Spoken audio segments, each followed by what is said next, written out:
This regular school board meeting of the San Felipe Auditorium CISD Board of Trustees to order.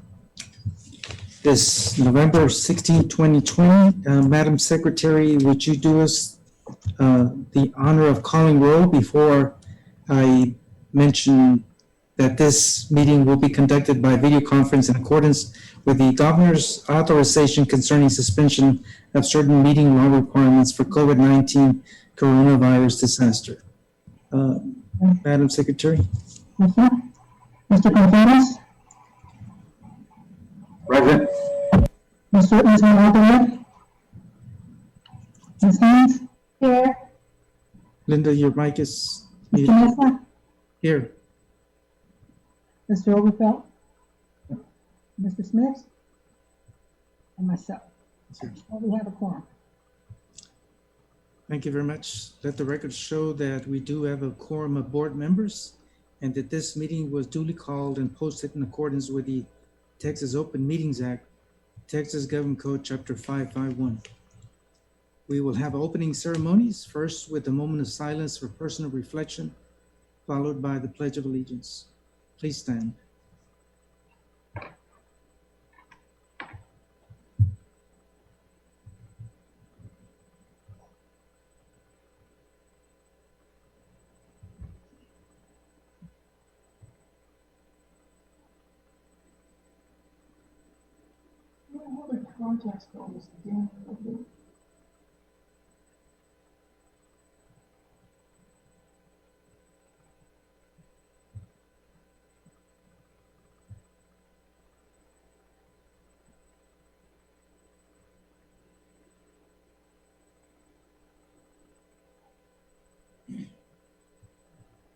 I pledge allegiance to the flag of the United States of America and to the republic for which it stands, one nation, under God, indivisible, with liberty and justice for all.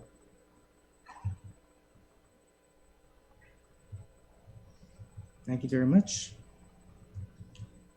First item of business that we have on our agenda will be recognitions. Item 4. A, Fine Arts Recognition, Ricardo Rios. Dance Company, Mallory Polanco. Dr. Rios? Ida Gomez will be making the introduction, sir. Okay.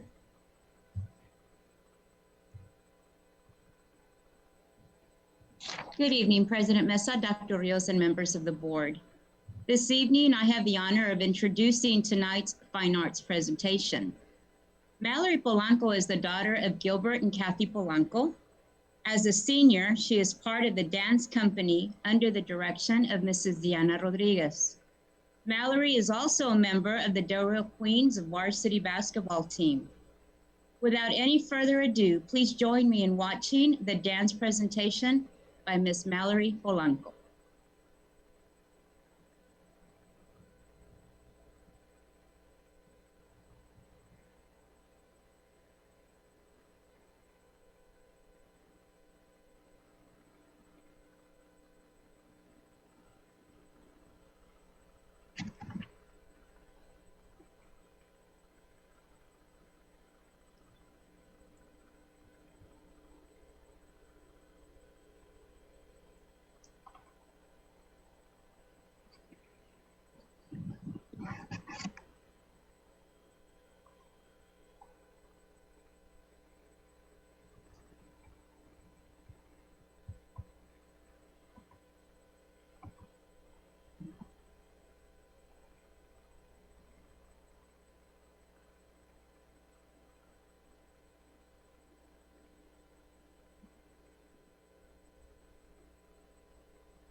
I guess we're experiencing some technical difficulties. Here we go. Everybody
Dr. Ruiz, I guess we didn't have any audio with that, right? Yes, sir. We continue to have the technical difficulties bringing in video from the outside, but very nicely choreographed. Dr. Ruiz, and what was the recognition on her? She's a senior and she's a co-captain. Mr. Rios isn't here, so I don't have the details, sir. Okay. Well, again, I want to thank the control room for having that video is air and recognition of her. We go to item 5, canvassing a board of trustee election results for November 3rd, 2020.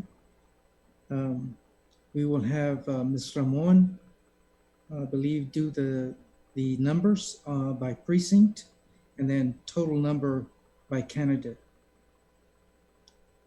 Is she on board already, Dr. Rios? Yes, sir. There she is. Okay. Hello, Janie. Hello, how are you? Thank you for joining us. You're welcome. I believe that I am scheduled to give you the results of the election that we just had. And I'll do that by calling out the votes that each candidate received. And we can start with the trustee place 2.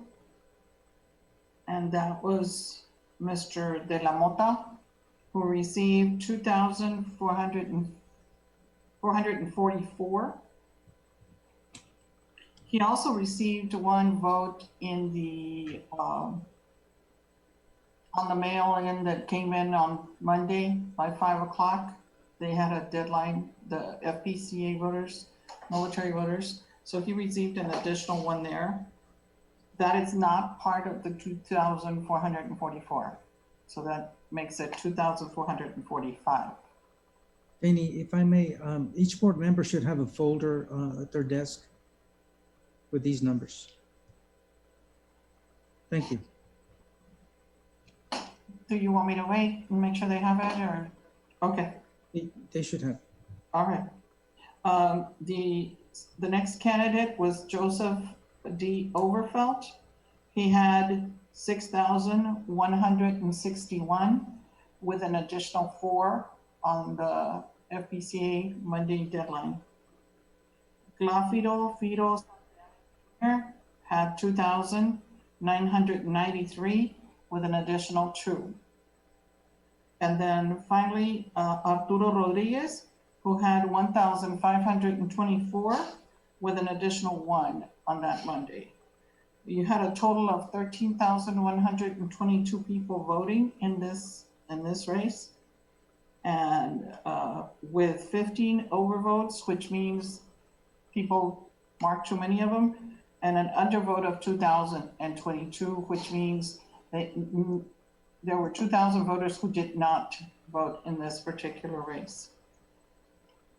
Next, we have trustee place 6. Yes, sir.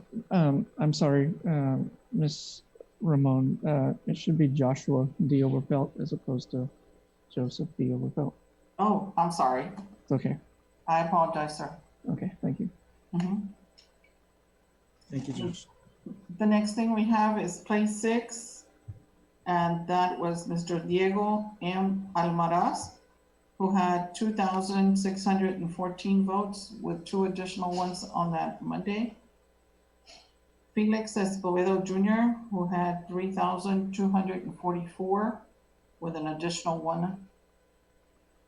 And then Hugo Sanchez, who had 2,512 with no additional votes. And Diana E. Gonzalez, who had 4,305 with an additional 5 from that Monday.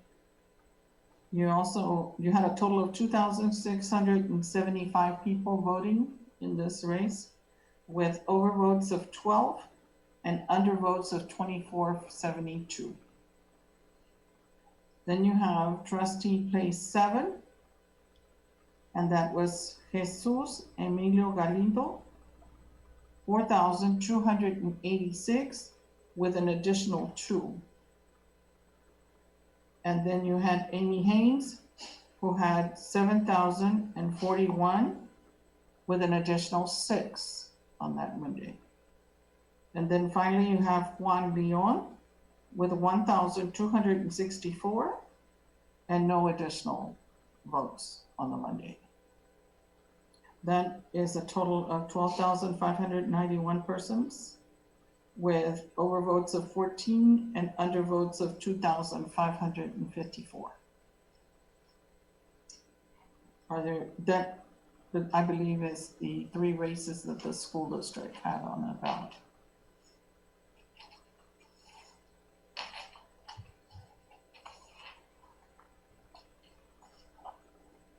Any Are there questions? Any questions?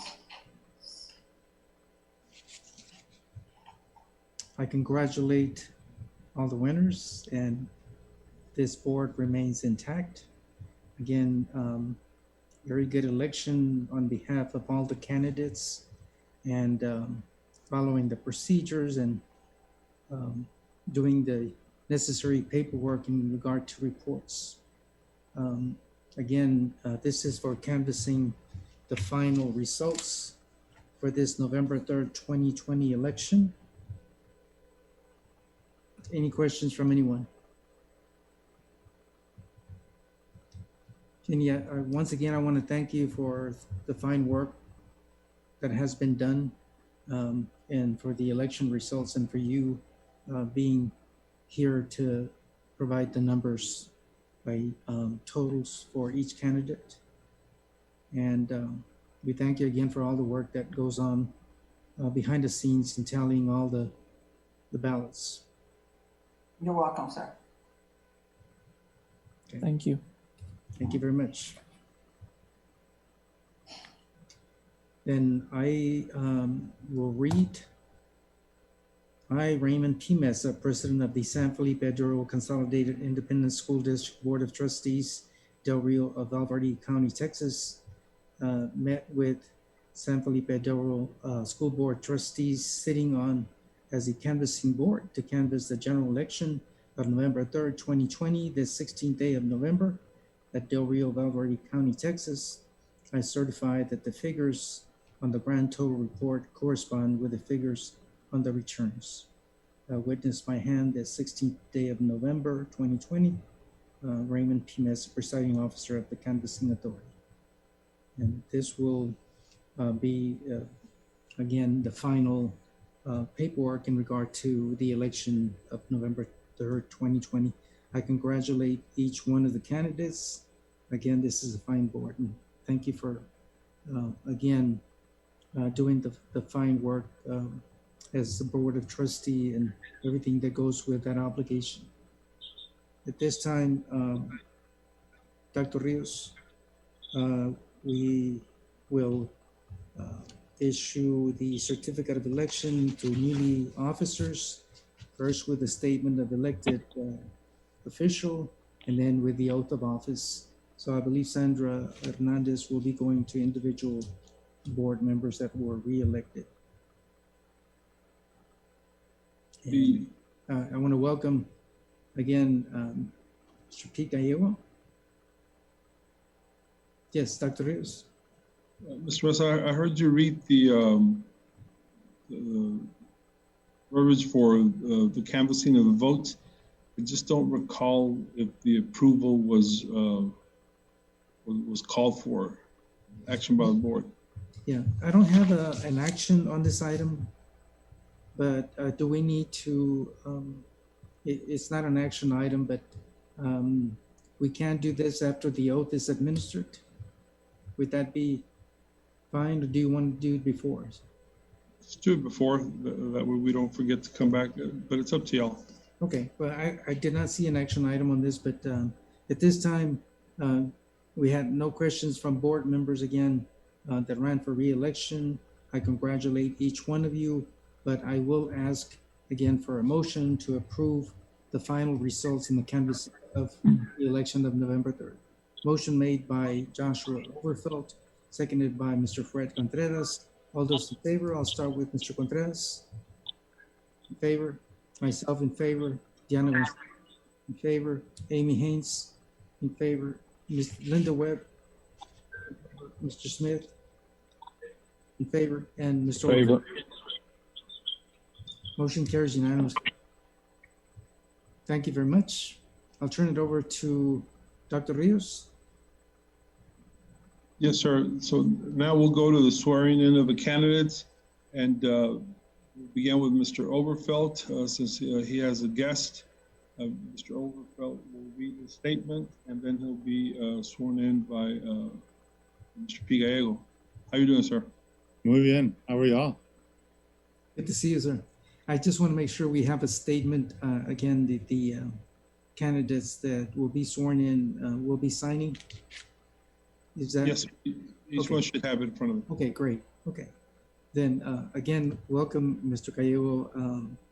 We kind of Pleasure missed. to see you again, Mr. Mesa. Hace mucho tiempo. I know it's been a while since I have seen you in Del Rio, sir. Okay, we'll start with Joshua Overfelt. If you would administer the oath of office.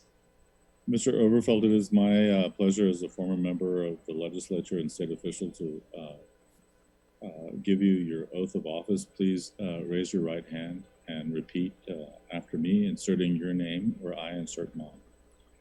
I, Pete Gallego, I, Joshua D. Overfelt, do solemnly swear do solemnly swear that I will faithfully execute that I will faithfully execute the duties of the office the duties of the office of San Felipe del Rio CISD Board of Trustees, Place 2, of San Felipe del Rio CISD Board of Trustees, Place 2 of the state of Texas, of the state of Texas, and will, to the best of my ability, and will, to the best of my ability, preserve, protect, and defend preserve, protect, and defend the Constitution and laws the Constitution and laws of the United States of the United States and of this state. and of this state. So help me God. So help me God. Congratulations, Mr. Overfeld, on your election and oath as a member of the San Felipe del Rio Consolidated Independent School District Board of Trustees. Thank you, President Gallego. Thank you all of you members, for your wonderful service to the students of Valverde County. Thank you and greetings again from Valverde County. I'll try not to make it so long next time, and hopefully we'll have an opportunity to visit about what Sal Ross can do to help make Del Rio a better place. Thank you again, and we really appreciate you doing this for us. Absolutely, it was a pleasure. The privilege was mine. Mr. Overfeld, muchísimas gracias. Thank you so much for the opportunity. Thank you, sir. Appreciate it. Bye-bye. Congratulations again, Mr. Overfelt. Do you want me to read the statement also? Yes. Okay. I, Joshua D. Overfelt, do solemnly swear that I have not directly or indirectly paid, offered, promised to pay, contributed, or promised to contribute any money or thing of value, or promised any public office or employment for the giving or withholding of a vote at the election at which I was elected, or as a reward to secure my appointment or confirmation, whichever the case may be. So help me God. Title and position to which I was elected, San Felipe del Rio CISD Board of Trustees, Place 2. Thank you, sir. Again, congratulations. Thank you. Okay. We'll go to next priest. Let's see, next place in order, Dr. Rios, which is that Amy? We're gonna do Ms. Gonzalez. I believe Sandra's already standing by to Okay, This Ms. is Gonzalez. play 6. It's place 6. Good evening, Ms. Gonzalez. I'm going to ask you to read the statement first. read the statement first. Yes. I, Diana E. Gonzalez, do solemnly swear that I have not directly or indirectly paid, offered, promised to pay, contributed, or promised to contribute any money or thing of value, nor promised any public office or appointment for the giving or withholding of a vote at the election at which I was elected, or as a reward to secure my appointment or confirmation, whichever the case may be. So help me God. Title and position to which elected and appointed was elected. San Felipe del Rio CISD Board of Trustees, Place 6. Thank you, Ms. Gonzalez. Please raise your right hand, and you'll repeat right after me. in the name and by the authority of the state of Texas, in the name and by the authority of the state of Texas, I, Diana E. Gonzalez, I, Diana E. Gonzalez, do solemnly swear do solemnly swear that I will faithfully execute that I will faithfully execute the duties of the office the duties of the office of the San Felipe Del Rio CISD Board of Trustees, Place 6, of the San Felipe Del Rio CISD Board of Trustees, Place 6, of the state of Texas, of the state of Texas, and will, to the best of my ability, and will, to the best of my ability, preserve, protect, and defend preserve, protect, and defend the Constitution and laws the Constitution and laws of the United States of the United States and of this state, and of this state, so help me God. so help me God. Congratulations. Thank you. Congratulations, Ms. Gonzalez. Thank you very much. Okay, thank you. Appreciate it. Next, we'll go on to our next candidate, again, Amy, and Sandra will be doing the same. Good evening, Ms. Hayes, Good evening. and I'll have you make your statement. I, Amy Haynes, do solemnly swear that I have not directly or indirectly paid, offered, promised to pay, contributed, or promised to contribute any money or thing of value, or promised any public office or employment for the giving or withholding of a vote at the election at which I was elected, or as a reward to secure my appointment or confirmation, whichever the case may be, so help me God. Title of position which I am elected is San Felipe Del Rio CISD Board of Trustees, Place 7. Thank you, Ms. Hayes. Please raise your right hand. In the name and by the authority of the state of Texas, In the name and the body and authority of the state of Texas, I, Amy Hayes, I, Amy Haynes, do solemnly swear do solemnly swear that I will faithfully execute that I will faithfully execute the duties of the office the duties of the office of the San Felipe Del Rio CISD of the San Felipe Del Rio CISD Board of Trustees, Place 7 Board of Trustees, Place 7 of the state of Texas, of the state of Texas, and will, to the best of my ability, and will to the best of my ability preserve, protect, and defend preserve, protect, and defend the Constitution and laws the Constitution and laws of the United States of the United States and of this state, and of this state, so help me God. so help me God. Congratulations. Thank you. Congratulations, Amy. Thank you, Mr. Mesa. Yes, Mr. Smith?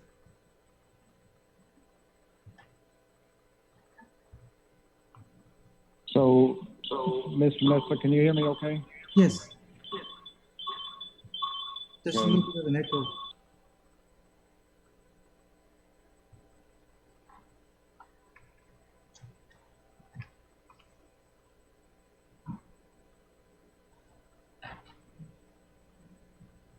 Is that better now? Is there no echo? Yeah. Yeah, much better. Okay, sorry for that. Just wanted to take a moment myself to congratulate Josh and Amy and Deanna. I've been proud to work with you guys the past several years and look forward to continue to working with you guys. I know y'all had a 6-month delay in your election process, and I know that was probably some stress that was unwanted and unwarranted. But anyway, congratulations. I'm proud to be part of you guys, and I voted for all 3 of you for the record. So anyway, congratulations. Thank you very much, Mr. Smith.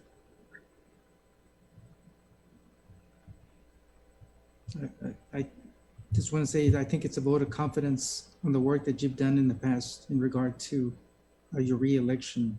And I thank all the voters of Valverde County and Del Rio, again, for the support that they give the entire board. Congratulations.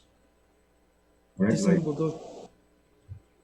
go to item 7, organization of the Board of Trustees, election of officers.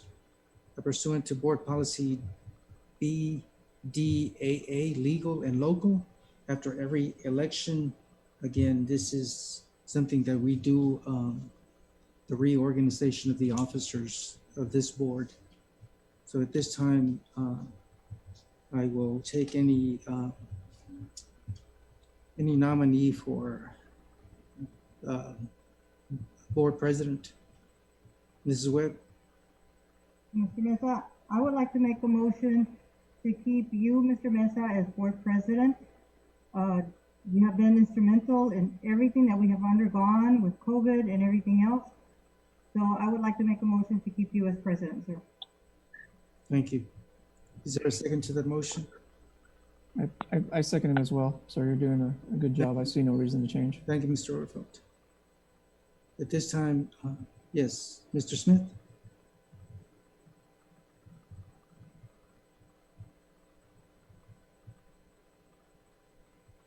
I think you're. Yeah, Mr. Mesa, you know, you've done a great job. I would support you as president. So.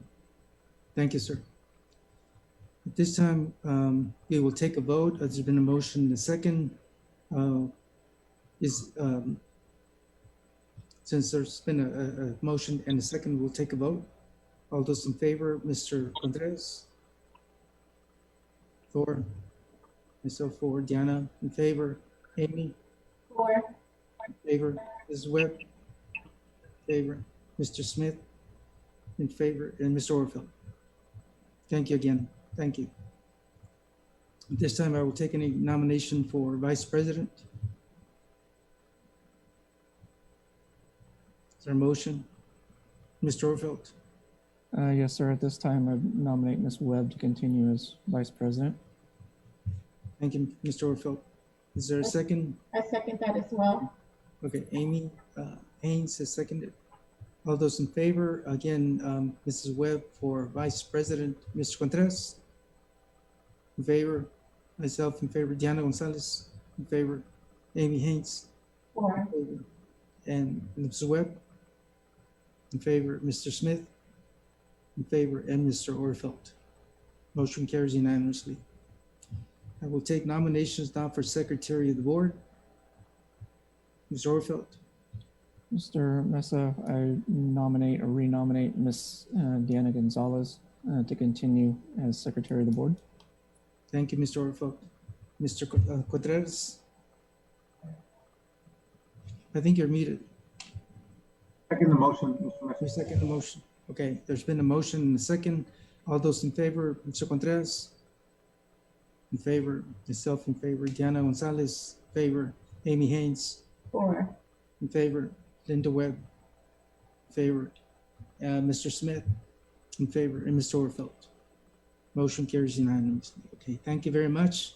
Again, Congratulations. Appreciate again your vote of confidence on this board, and we continue to serve and do our work. Thank you again everyone. We continue with the next item on our agenda, and we don't have any citizens to be heard. We don't have any public hearings. We don't have any board members report, but we go to reports. Item 11.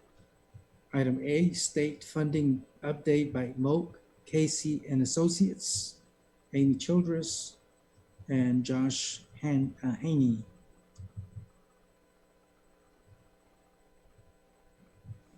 And I believe we have some handouts.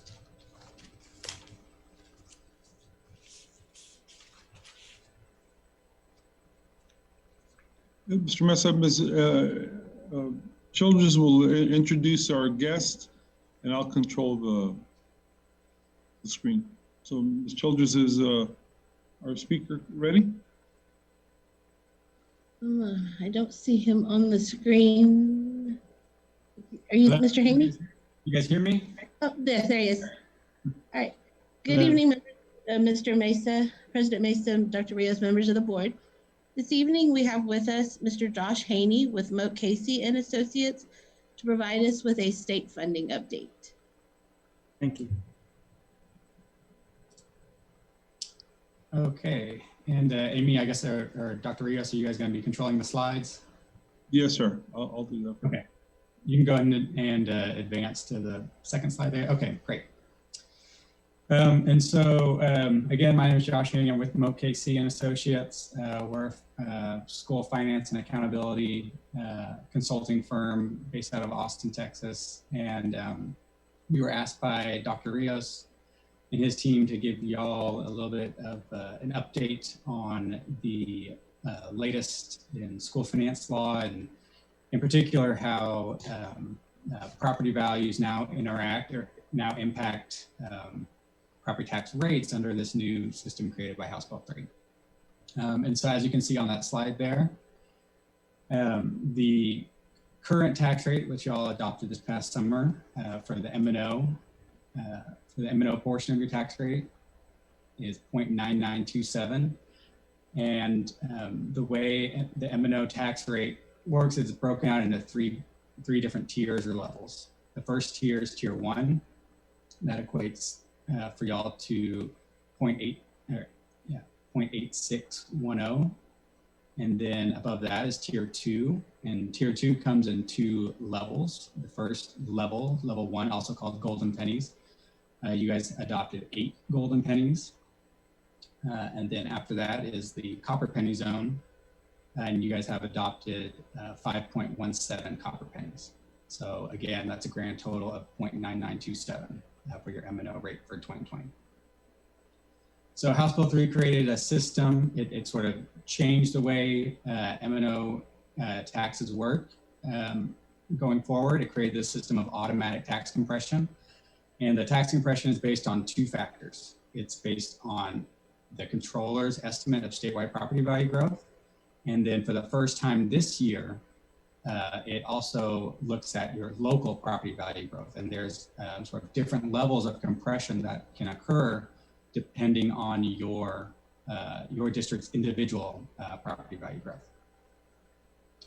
And so just to kind of remind you all of how we got to the current tax rate, in 2018, you guys had $1 in that first tier, tier 1, and you guys adopted through your TRE 15.98 tier 2 pennies for a grand total of $1.1598.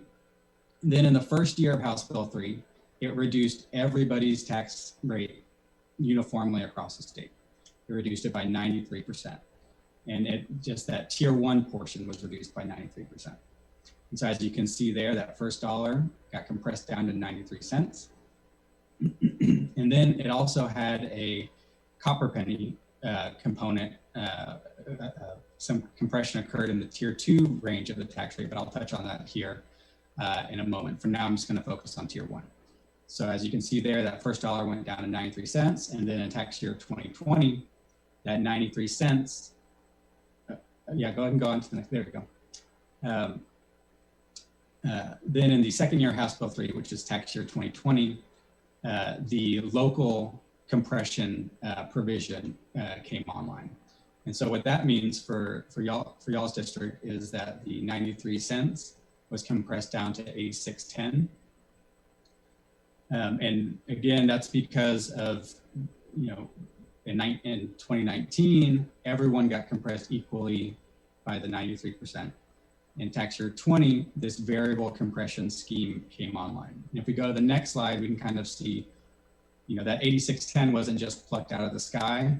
There's formulas included in state law that sort of determine what the tier 1 rate is depending on your local property value growth. And so here, this graph kind of shows what the possible tier 1 rates are under House Bill 3.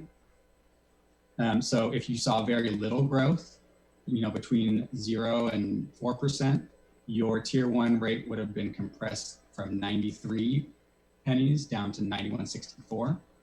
But you guys saw pretty robust growth there in your district. And so year-over-year growth came out to about a little bit more than 11%.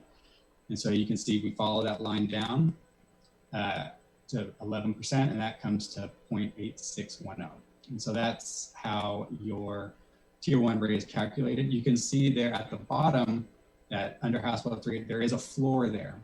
And so even if you guys grew, in excess of about 16% or more year over year. House Bill 3 would only let you be compressed so far. And if we go to the next slide, this graph is now redrawn for this next tax year, for tax year 2021. And so let's say you guys don't grow at all, you see zero growth, which is probably not likely, but in the event that occurs, your tier 1 rate will never go back up. It'll only stay or go lower than what it was. So you can see if you grow to about 2.5%, it'll stay at 0.8610. And then if you grow in excess of 2.5%, that's when that local compression starts kicking in.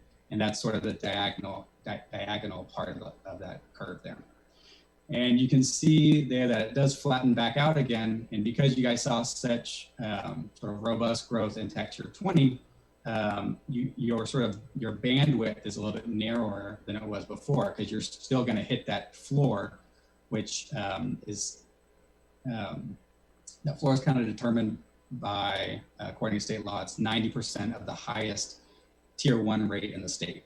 And so because there's certainly going to be districts in the state that don't grow next year, we can kind of project what that floor is going to be. And actually the controller has come out with revised value projections since I sent these slides over. And so what that means is the floor is going to probably be around 82.47, somewhere around there. We kind of know that with a little bit more certainty now.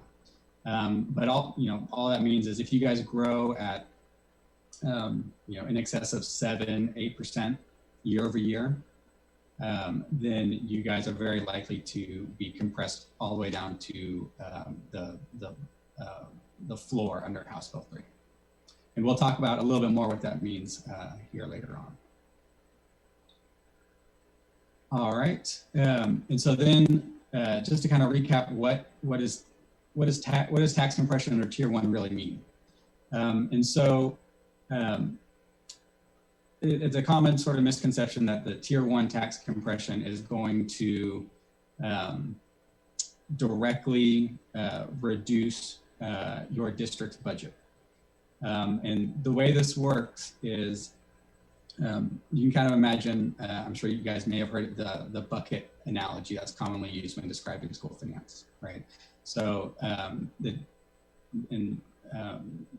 way this works is you have your tier 1 entitlement, right? You have different entitlements in the school finance system. For tier 1, your entitlement is due to the number of students you have, the type of students you have, how often they attend, that kind of thing. And that determines essentially how big of a bucket you get, how big your entitlement is under tier 1. The tax compression component in House Bill 3 doesn't impact the size of your entitlement or the size of your bucket, right? What the compression formulas do dictate is how much local funds can go into that bucket first, right? So you fill up the bucket with local funds, and then state funds come in on top of that, and to fully fund, to result in a full funding of your entitlement. So again, your entitlement is still going to be driven by number of students, the type of students, and attendance. Those are going to be sort of the 3 main ways you can grow your district's revenues. The tax compression that I've talked about so far doesn't impact that entitlement calculation. But on the second bullet point, it does impact the state local share of how that entitlement is funded. So then we can go into the next slide. I'm going to start talking about tier 2. And so you can see there that you guys have 13.17 pennies adopted in tier 2. And the breakout there is 8 golden pennies and 5.17 copper pennies. And we can go to the next slide and I can tell you a little bit more about what that means. So golden pennies, as you can see there, they carry a little bit of a higher yield, right? And so what that means is the state is going to guarantee $126.88 per penny per watt of in the golden penny zone. And so that just means that for those pennies are going to draw down more state aid than copper pennies.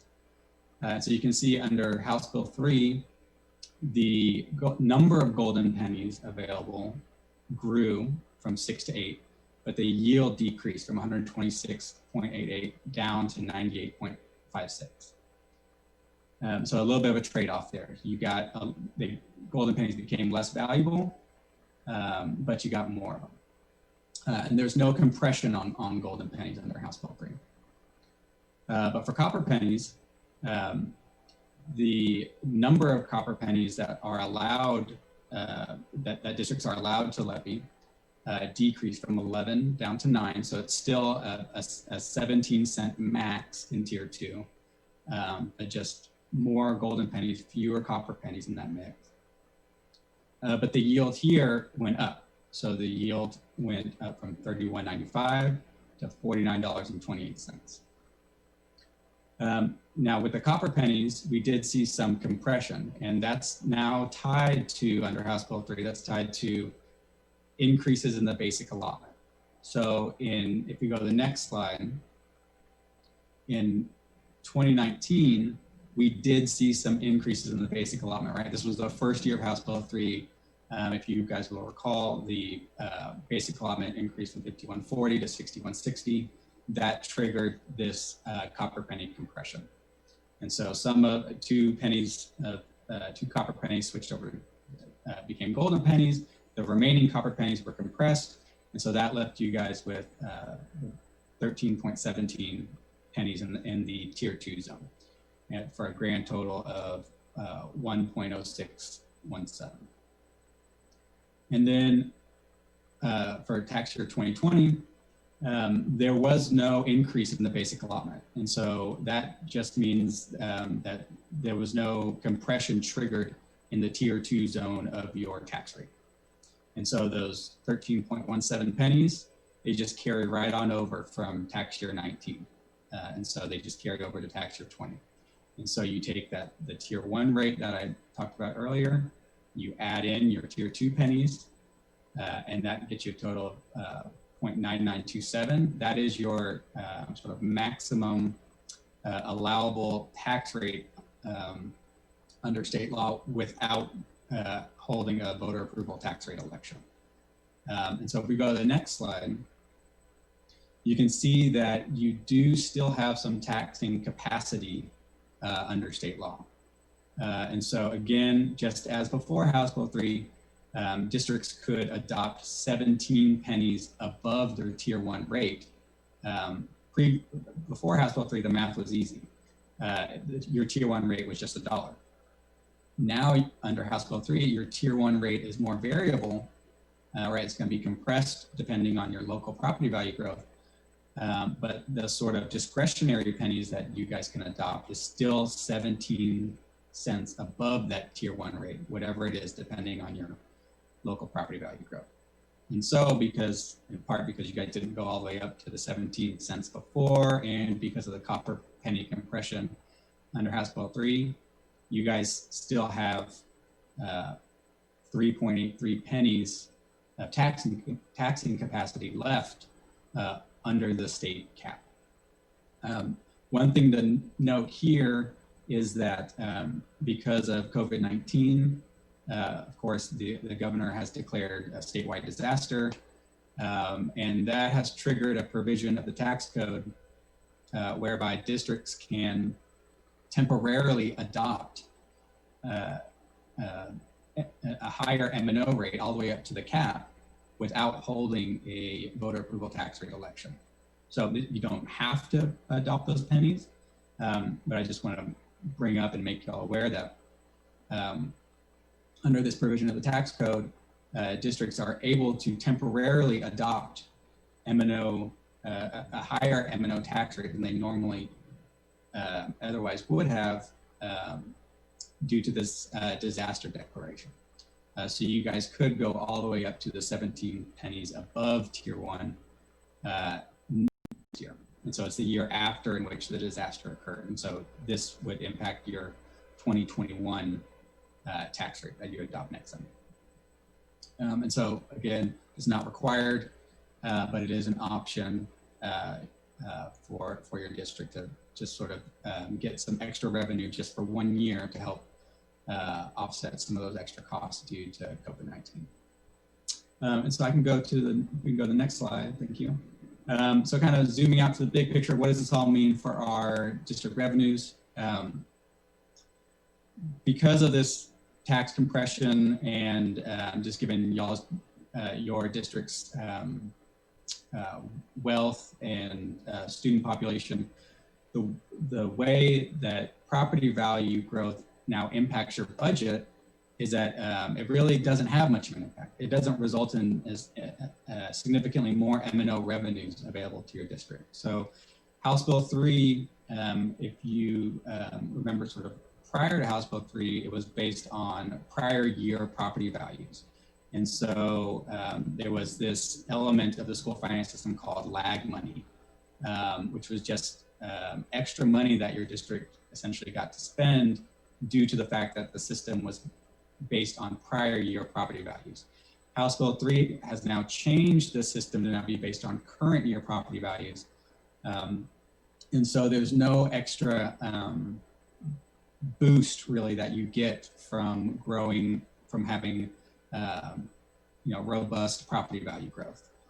Now the system recognizes your value growth in the year in which it occurs, and so there's no lag money, as it's called.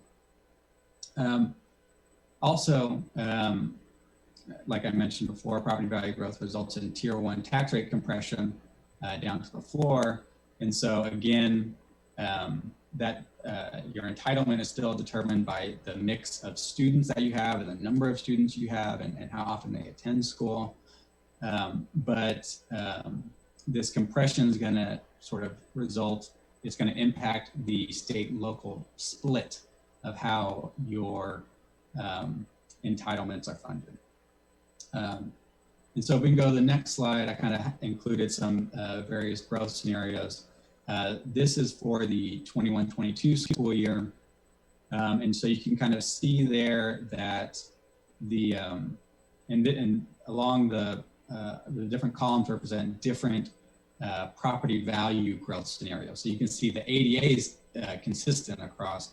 I've just projected that no matter what, next year you guys are going to have 9,170 students, or ADA rather. But the different columns show the different property value growth scenarios. And so you can see from 5% to 10%, you can see your M&O rate is going to get compressed a little bit. But then once you hit 10% value growth, you're going to start hitting that floor, that tax rate compression floor in your House Bill 3. And so your tax rate is going to be consistent for the 10% growth scenario and upwards. So that's why those values are all the same from 10% on. And then of course I have the property values there just to kind of show you what I plugged into the model. And really the big takeaway is that you can see your across the growth scenarios, your state aid in tier 1 and tier 2, they're going to decline as you guys get wealthier, depending on the property value growth scenario. The state aid is going to decline, tax collections are going to increase, right? Because they're now tied up to higher levels of property value growth. But overall, for your total M&O revenues, it's going to stay fairly constant. And the reason you see a slight decline there is because of y'all's local optional homestead exemption. I don't want to get too far in the weeds here, but the gap between what the state thinks you guys should be able to pay and what you guys actually can pay because of the local optional homestead exemption grows because of the increase in values. The model that I have here assumes that you would lose more value under the local optional homestead exemption as your property values increase. And so that's kind of what's going on there. You can see it's not much of a difference, but that's kind of explains why there's a little slight decline in your total M&O revenues, as your values increase. That may not actually be the case once you actually plug in your actual property value data.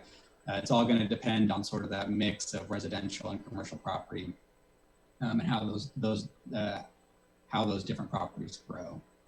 in each scenario. So this is kind of a simplistic view of it, but this should kind of give you a basic sense of the dynamics and how the sort of school finance system works under House Bill 2. And so I'll stop there, and if you guys have any questions, feel free to let me know, and thanks again for having me. And congratulations to all of the newly elected or re-elected board members. I have some questions for you. Yes. I know that this year is not your usual year, but I guess Dr. Rios can answer this. We have a hold harmless for ADA. I believe it's first reporting period, second reporting period, it might be third reporting period.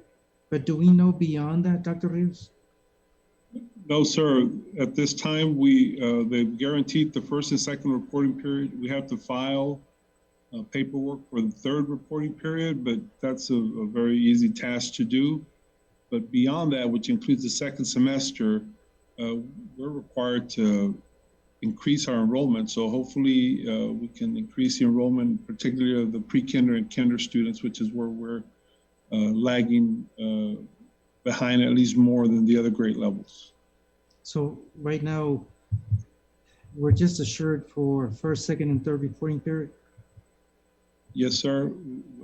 That's all we're assured for. Now, we've done the budget for this year. We've looked at it numerous times, and we've taken the guarantee that we have for the first 6 weeks, and then budgeted for the rest of the year. And we've cut back enough to where we're going to be fine this year. We, of course, haven't filled a whole lot of the vacancies, and that saved a lot of money. So we're good for this year, Mr. Mesa. So, Dr. Reyes, in regard to the students that were somewhat lost, that 125 students, I think, was a number. Any attempts to recover those students? We're working with, particularly with pre-kinder, but it's difficult for the parents to want to send them in, especially if there's nobody at home to guide them on the online instruction. So that continues to be a struggle, Mr. Mesa, and I believe that we'll make some headway here as we go into the second semester, but not enough to overcome as many students as lost. And Mr. Ham, I believe the innocent property value was 11. Affect the Correct.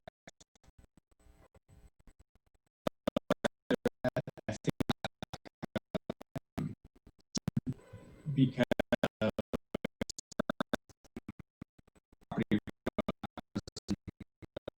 materially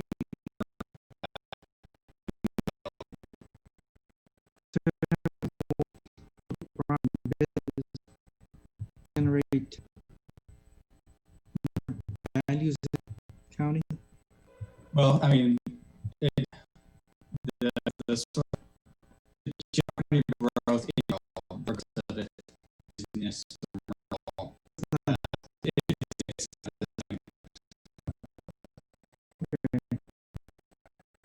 I'll turn it over.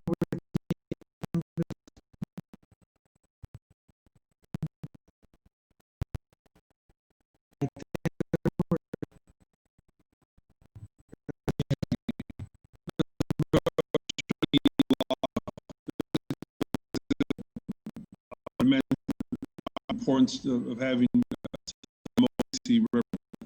first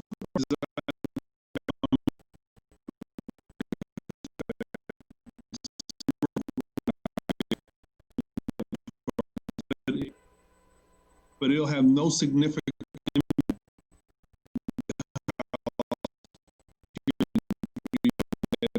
Overall, it won't have an effect, but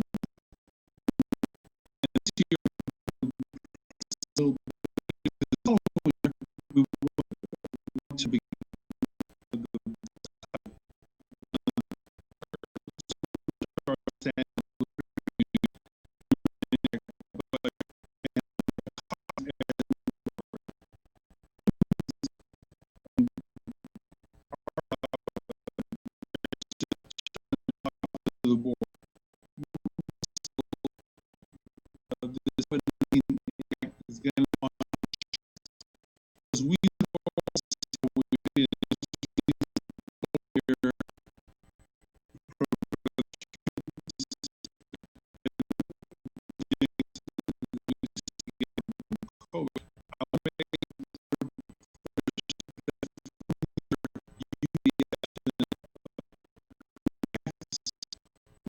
to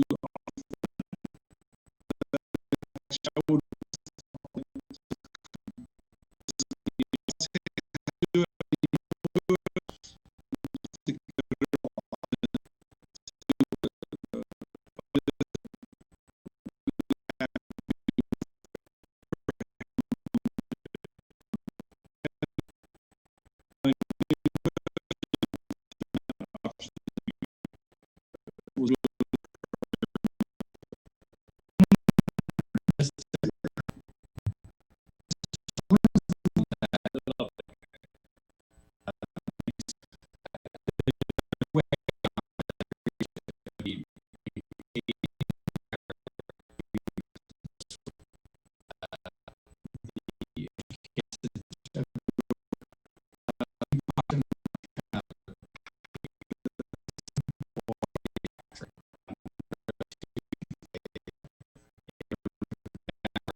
I don't.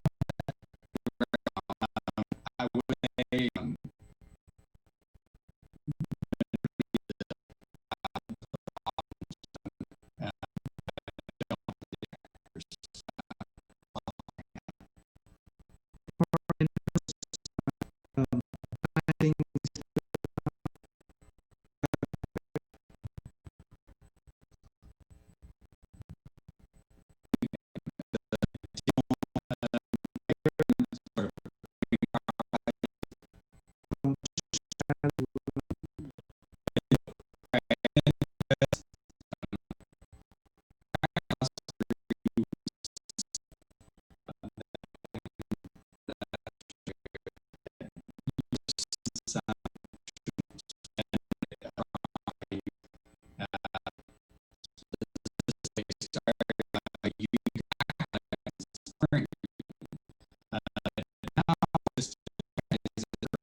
Raise someone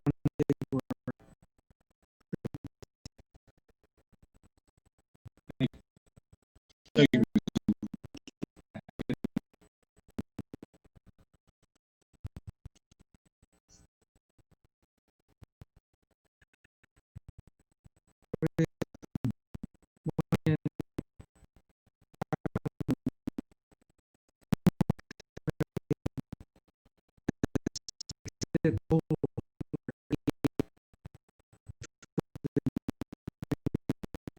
Correct.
President Mesa, Dr. Rios, members of the board.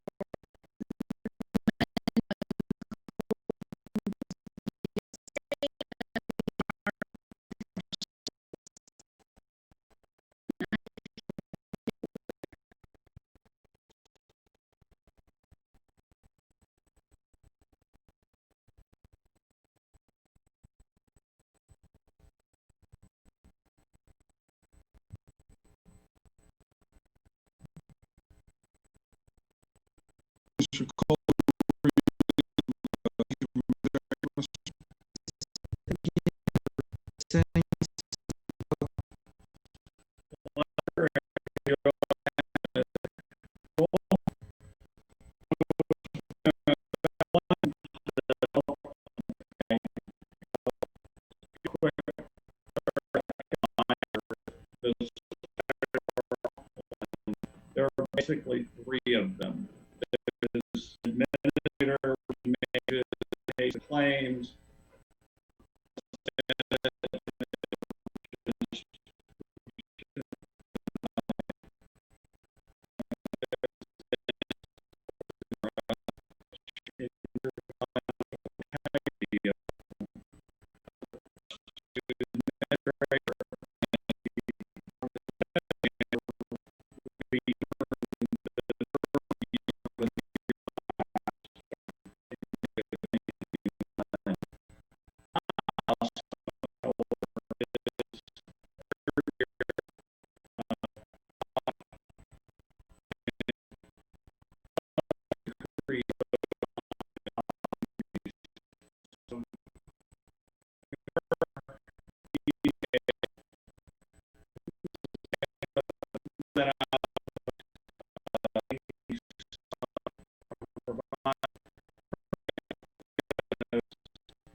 Again,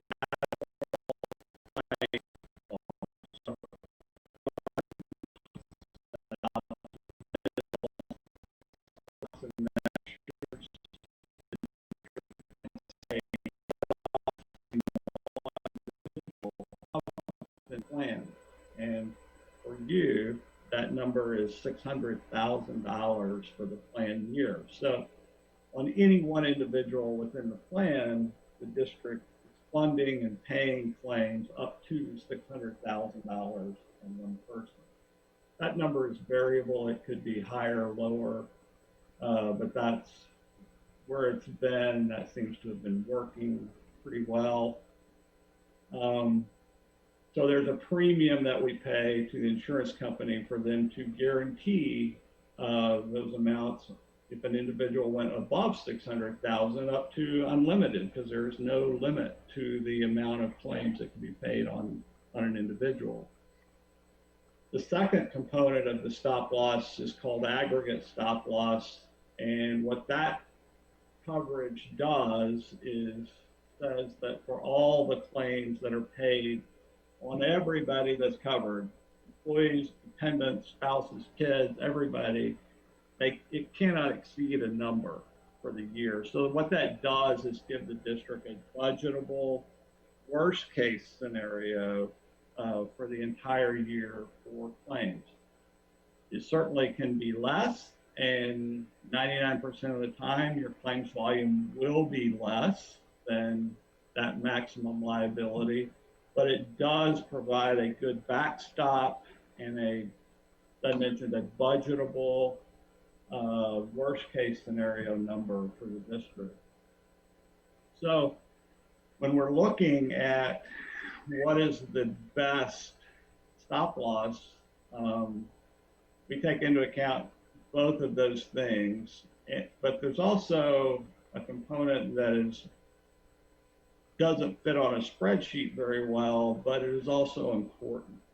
So because the claims administrator is Aetna, and they're obviously, you know them, they're a major insurance company, they are not well suited to working with outside stop loss. So the process would be if a person went over the 600,000, or if the district went over their maximum liability for the entire year, we would then turn around and file a claim with that stop loss carrier for reimbursement, right? So when those two things are integrated, meaning Aetna is both the administrator and the stop loss carrier, that process becomes very, very seamless. And there's no delay of time, there is no lag, there is no question about whether the amount will be reimbursed, because Aetna's the one that paid the claim, Aetna's the one insuring the stop loss, and there's just a perfect integration of those two things. So the reasoning for our recommendation to remain with Aetna was primarily around that integration and the ability to lessen, in my view, risk of a stop loss claim going a direction we don't want it to go, because they are one and the same and integrated. There were a couple of carriers that were slightly less in premium or maximum liability, but not significantly so. And consequently, I recommended we remain with Aetna. And we can go over as much detail as you would like, Dr. Rios, but overall, our premium was up about 4.5%, so relatively small number, and that amounts to, oh, I don't know, $40,000 annually increase in premium on a overall health plan spend of $10 or $11 million. So relatively small increase on that component. Our maximum liability was up $400,000. So not major numbers. So about 4.5% overall on everything was the increased amount.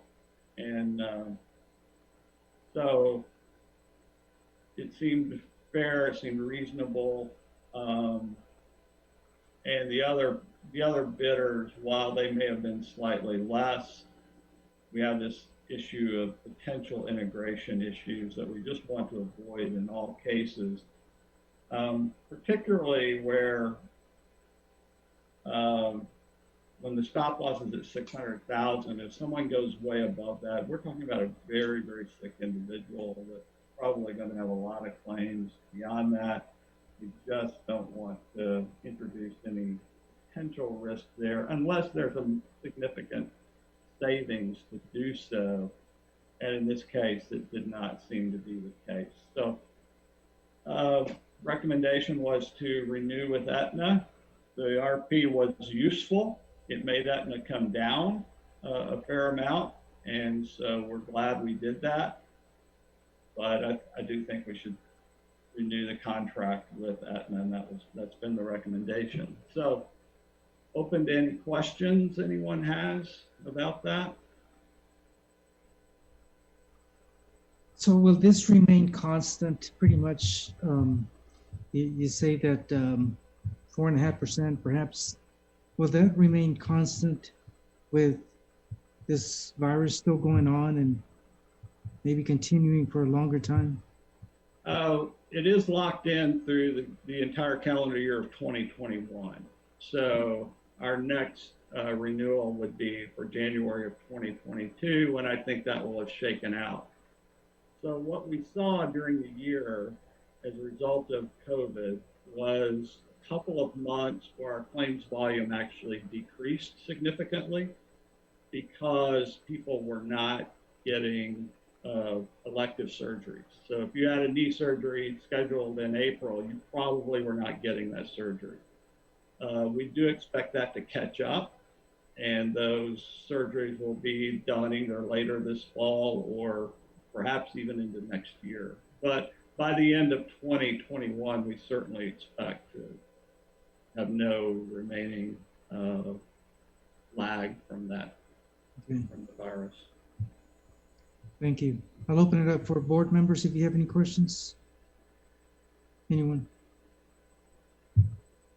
Dr. Reyes, I'll turn it over. Mr. Contreras, did you have a question? Do have a case. If we have any high risk, if through the year we did have any high risk that fall under the stop loss due to COVID, do you think the state will do any exceptions or help in any way to or make a difference or to the district? I do not. I've not heard of any kind of assistance from the state on any of the health plans. So I would not anticipate that. Dr. Reyes? Oh, again, Mr. Mesa, because this was delegated to Brown and Brown, and because the person that we're recommending was slightly higher, we wanted to make sure that we're completely transparent as to why we want to stay with Aetna in our recommendation. And I think Mr. Colway did an excellent job in explaining to the board and being transparent about it. So thank you, Mr. Colway. A pleasure, sir. Thank you, sir. And I think it's quite obvious that they would be the ones to monitor more closely, what direction the stop loss is going in regard to the amount. Sir. With no further questions, I want to thank you for your presentation tonight. Yes, sir. Thank you for having me. Thank you, Greg. Look forward to seeing you in person soon. Thank you. Good night. We'll continue with our agenda. Next item we have is item 11C, San Felipe CISD COVID-19 update. Dr. Rios and Dr. Laura Palau. Mr. Mesa, members of the board, during the last board meeting, there was some questions about how the district was moving forward with the decisions we were making. And I mentioned that perhaps every other meeting, we can invite a representative from the local health authority to just give us a summary of some of the data and the decisions that were made. Very fortunate Dr. Palau could join us. And so she has a presentation, and then maybe after the presentation, if there are some questions, we can Great. Welcome, Dr. Palau. And with this COVID-19, there seems to be questions all the time, and we're so glad that you're available for us to provide information and update. Welcome. Thank you.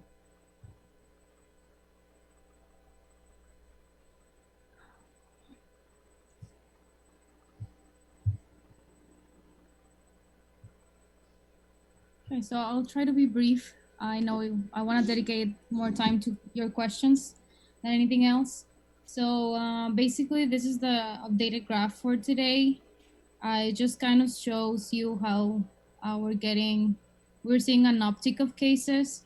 We're not seeing the high peaks that we did in July.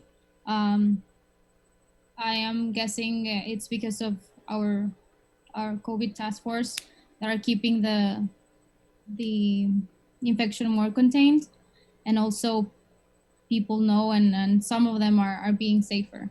So today we're reporting additionally 62 new cases, one additional death.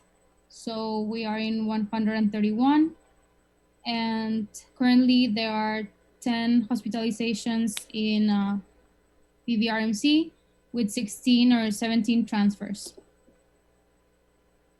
Can you click next? Thank you. So instead of showing the positivity rate that we're trying to adjust to our new testing with the kiosks, I'm going to show you the weekly new cases and the average daily new cases per week. So as you can see, from the beginning of October to the end of October, basically we doubled the amount of cases per week. And right now we're seeing almost 22 cases daily on average. So this is just a distribution of the active cases that I thought might interest you, as currently we're seeing a younger population being infected. And I think the schools and myself have been witness to that.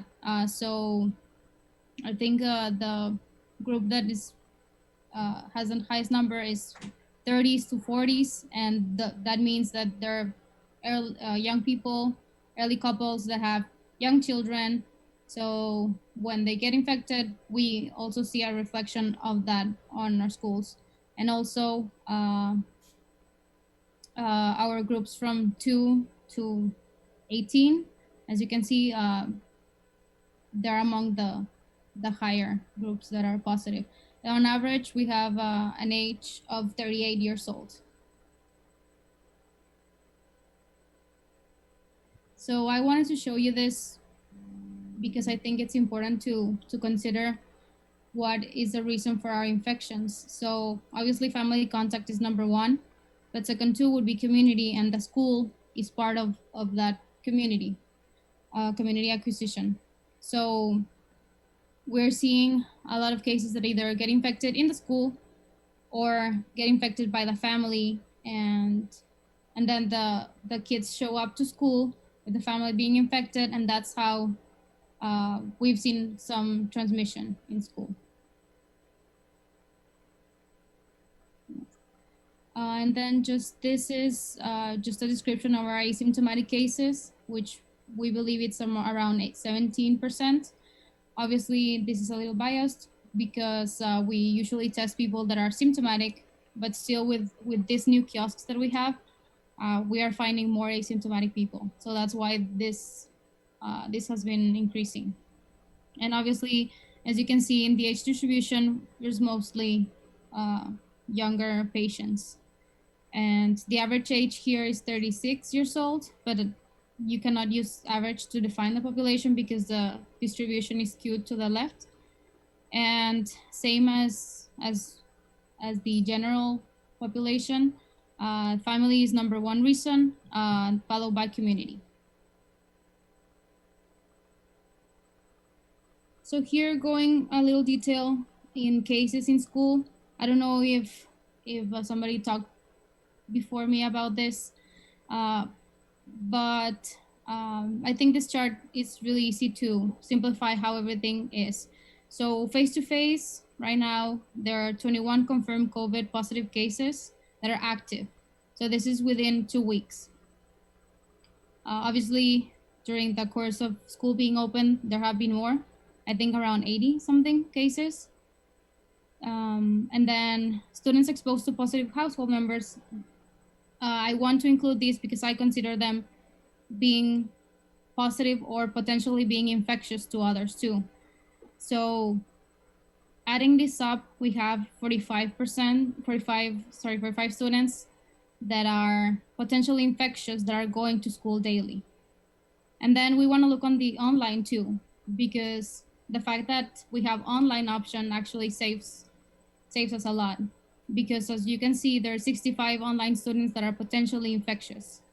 And I think this is something very important to consider, that it's a good thing that we have online students. I don't understand why the reason we have more online than face-to-face, probably because the fact that they're going to school and school is being more cautious with students, not allowing them to come when they have symptoms, or asking them to provide medical notes or COVID tests for them to return to work if they were sick, kind of manages a little the infection control on their part. And For confirmed COVID positive staff members, combined teachers and school staff, we have 20, with one of them being hospitalized. You go next. So here I wanted to show the trends of how it's been for us from our side. Basically, you can see that all of them are increasing. For this week, this last week, November 9 to 13, we're still adding cases because we're still processing the ones from Friday and the weekend. So that's why it seems that they're less than the second week that I show here. I also think it's important to note that the face-to-face students that are exposed to a positive household member are also increasing.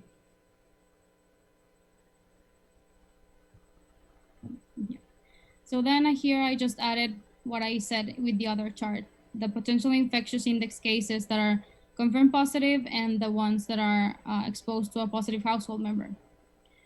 I think this is important to mention due to the fact that regarding the policy that they're implementing about students that are failing online are gonna be transferred to face-to-face.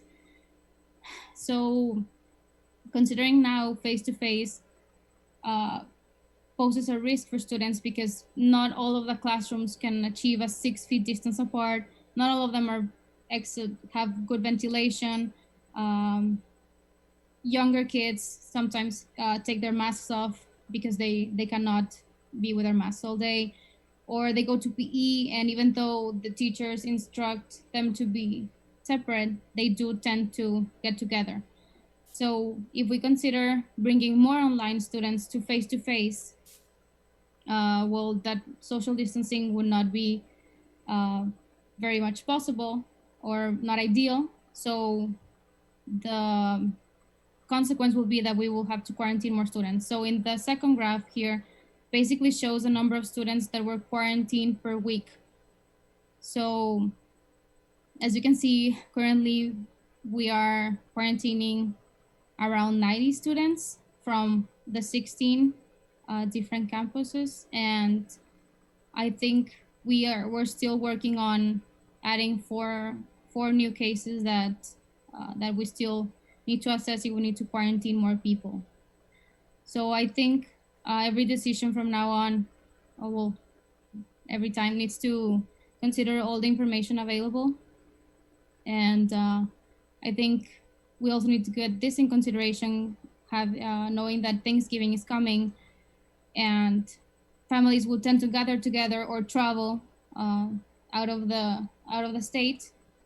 So probably cases would also continue increasing due to that if people are not as safe as we would want to. And so I don't know if you've heard the news also that some states are closing again, including Michigan, Illinois, and I think Minnesota. So usually Texas is like 3 to 6 weeks behind those states. So I think the board also needs to consider a plan in case something happens, in case hospitalizations start going up again and the governor decides to close. I think that's all. Dr. Palau, Commissioner of Education Mike Morath is providing rapid tests for students, I believe, that will be tested. Dr. Rios, is it once a week for the rapid test? Mr. Mesa, through the TA, we are receiving a little bit north of 2,000 tests per month. And then it is up to the school district to decide what population will be tested. When I shared an update with the board, we talked about testing some students in athletics and then students who might be symptomatic. Since then, we've talked to Dr. Palau and seen some of the practices of other school districts who were in the pilot program because other districts received their testing kits before the rest of us did. And since then, we've talked about testing students in all extracurricular activities because of the travel and because of the after-school practices, and they lend themselves less to structured social distancing. So starting next week, we will begin testing students in extracurricular activities weekly. And then the remaining tests that we have, we are going to offer them to staff that wants to voluntarily test. Right, my understanding is that staff will be tested almost twice as many times as students. Well, if you choose to. Now the students in extracurricular activities will be tested weekly. That would only leave about 500 tests for staff who choose to test. So we'll have 500 staff being tested per month.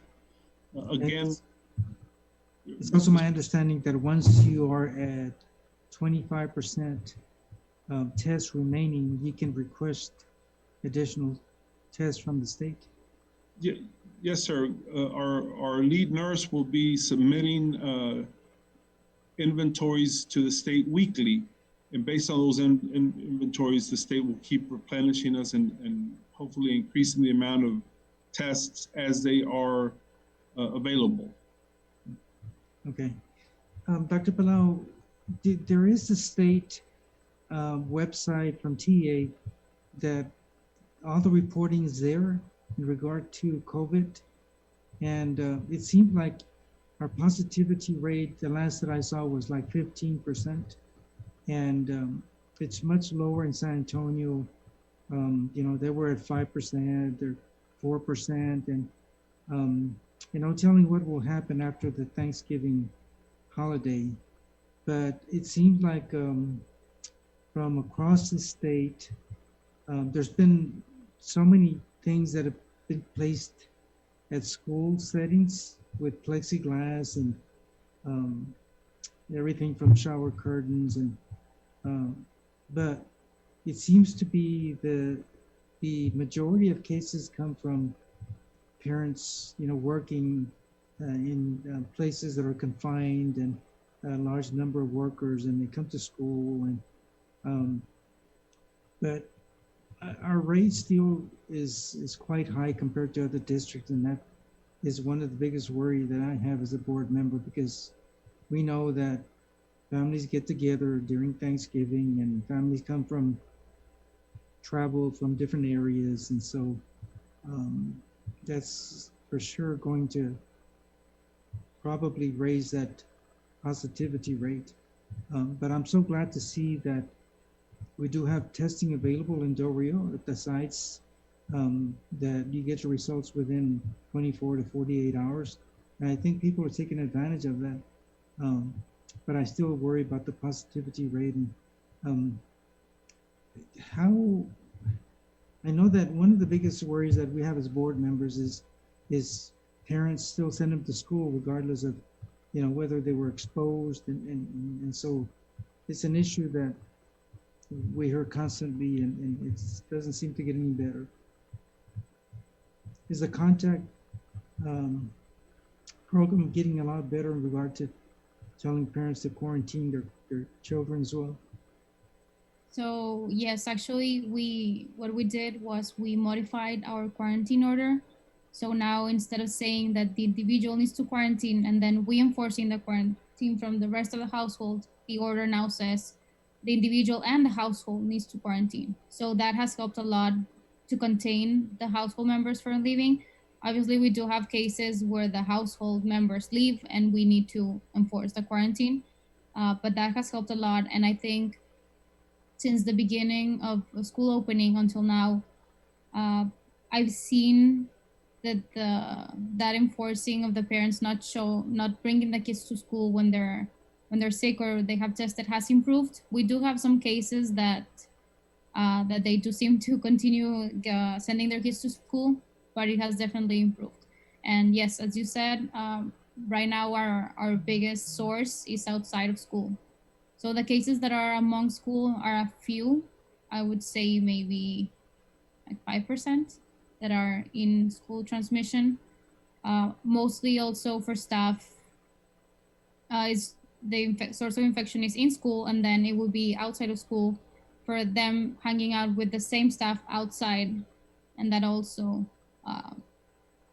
affects. And San Antonio, I think positivity rate is 8% right now, and for us, we have a cumulative 15%, but we're working on getting a 7-day run positivity rate, and I think our most accurate one is 11%. So I think we're gonna start reporting that now because it shows a more accurate description of what's happening.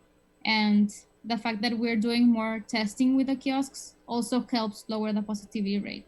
So we do still have a high positivity rate, but it's not 15%. Good. I'm glad to hear that. I know Mr. Overfelt has a question. I'll turn it over to him. Sure, thank you. I have several.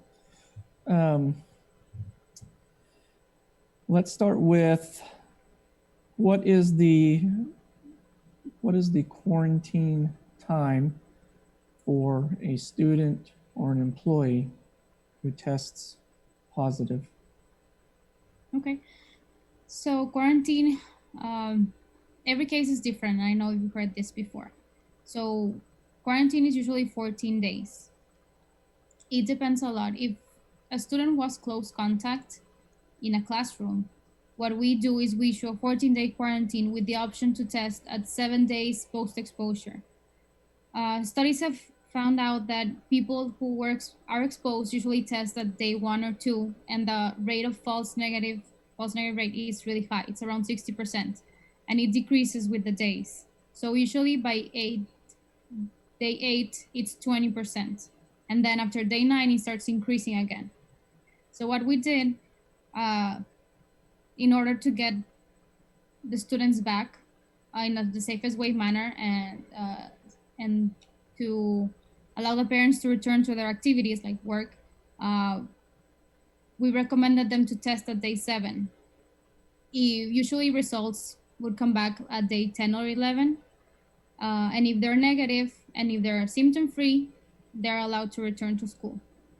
If we consider that the exposure was too high, that we cannot risk that 7 to 10 day for them to return, we do ask them to quarantine for the whole 14 days. Okay, so in going with that, if I am a teacher and someone in my hallway tested positive and I am told to quarantine for 14 days, test negative at 7 days, 8 days, but I'm not being released by the health authority until the end of the 14 days. We're saying it's because there was an extreme risk of being infected. So in those cases, we've waived the 7 days because the person went to eat dinner with this positive case, or went to the gym, or rode in their car for 30 minutes. So it was not just like, hey, without a mask, it was prolonged exposure. So we do wait the 14 days in case. I think 97% of the infections should appear by day 10. But if we see that the exposure was too much, we cannot risk that 3%. So we just wait the 14 days. And if they are part of the household members, they do 14 days straight. They don't have the option to waive for 7 days. Okay. And with that, if a family member or a in-law had contact with that individual, what would be a reason why they would be allowed to return to work before the teachers in my pod are allowed to return to work? I don't understand. Can you repeat? So you mean? So I've got in my wing at a school, I had someone test positive, and we were all in the same hallway, or all in the same wing. So I had to go along with 3 other members of the staff into quarantine. there, and because the person was contagious while on campus, we've been ordered 14 days. What happens if, why would an individual who is related and teaches at another campus be cleared so much faster, even though they had probably way more contact than I did with that individual? Why would they be cleared to come back to work faster than me and the rest of the individuals in my wing? So do you mean clear that after 7 days exposure, or? I can almost guarantee you it was less than 7 days. So that was not right. And if I did that, I'm sorry. So usually the same thing applies. When I hear about a case, I do ask a lot of questions. And if it's exposure, I usually ask, okay, they were exposed. What defined the exposure? So usually, as you said, if it was a hallway and people were wearing masks, and it was prolonged, okay, so maybe it was high exposure, but it was not as high as riding a car or having dinner with this person. And for the relative, I mean, I'm assuming that they had longer exposure, like going to their house for hours. So I mean, I think that was maybe a mistake, but I need to look at the case more in depth and see the names and all the situation too. Okay. But yeah, usually that's not what should happen. Can you define close contact and what would cause if an individual was on campus and sick, or was on campus and then tested positive the next day, obviously, what's considered close contact, and why would we not quarantine a bunch of students who were in there for several hours with that teacher, just so that we can understand what close contact is? Okay, so close contact means, obviously, well, first of all, define that an individual is contagious 2 days prior to starting to have symptoms. If the person was asymptomatic and tested, we usually start counting 2 days before, but we don't have no way of knowing if the person was contagious 1 month before, but we still count 2 days before. So we define close contacts. The CDC changed this rule recently. So now it has to be within 6 feet of distance, with poor ventilation, and having a 15-minute contact, but distributed along 24 hours. So it's no longer like, oh, I had contact 2 minutes with this person and then 3 minutes here and then 4 minutes there. No. So now it's 15 minutes throughout the day. So yes, for students, I mean, I would love to quarantine whole classrooms, but if we did that, the school will be closed. So what we do is talk to the teachers, I talk to the POCs in each campus. They send me seating charts. I see pictures of seating charts, and we actually go to visit these classrooms, and the desks that are too close to this person, all the surrounding desks are quarantined, all of them. We do, when the classroom has partitions, we do take those into consideration. But sometimes when they have partitions, they do affect the ones that are on the sides. So we do quarantine those too. And we usually talk to the teachers to see if the students hang around another student in PE that's not sitting close to them, or in recess. So with all that information, that's when we decide to quarantine. I think we do have a very aggressive way of quarantining. So in my opinion, if I see that someone is 5 feet apart, I do quarantine them. And I do recommend the POCs to quarantine them. When I see that there are more than, when a second case appears in the classroom, I do quarantine all of them. And that's what we started doing. I don't know if I explained myself. Yeah, I get it. Thank you. So, and I appreciate what you're doing. I'm not directing anger at you or anything like that in that last case about it being your fault or anything like that. So please don't take it that way. with mask mandates and stuff like that, and Dr. Rios, this is going to be kind of for you there.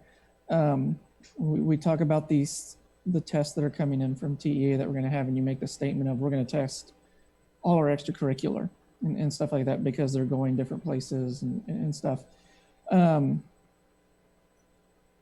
We had the incident last week there with one of our athletics teams where you went in and notified us, and the whole team had to get tested before they were allowed to come in. And unfortunately, it comes within that 1 or 2 day window. Dr. Palau mentions that it's more than likely going to come back negative, as opposed to waiting several more days and then testing to see if anyone developed, and that creates a false sense of security. And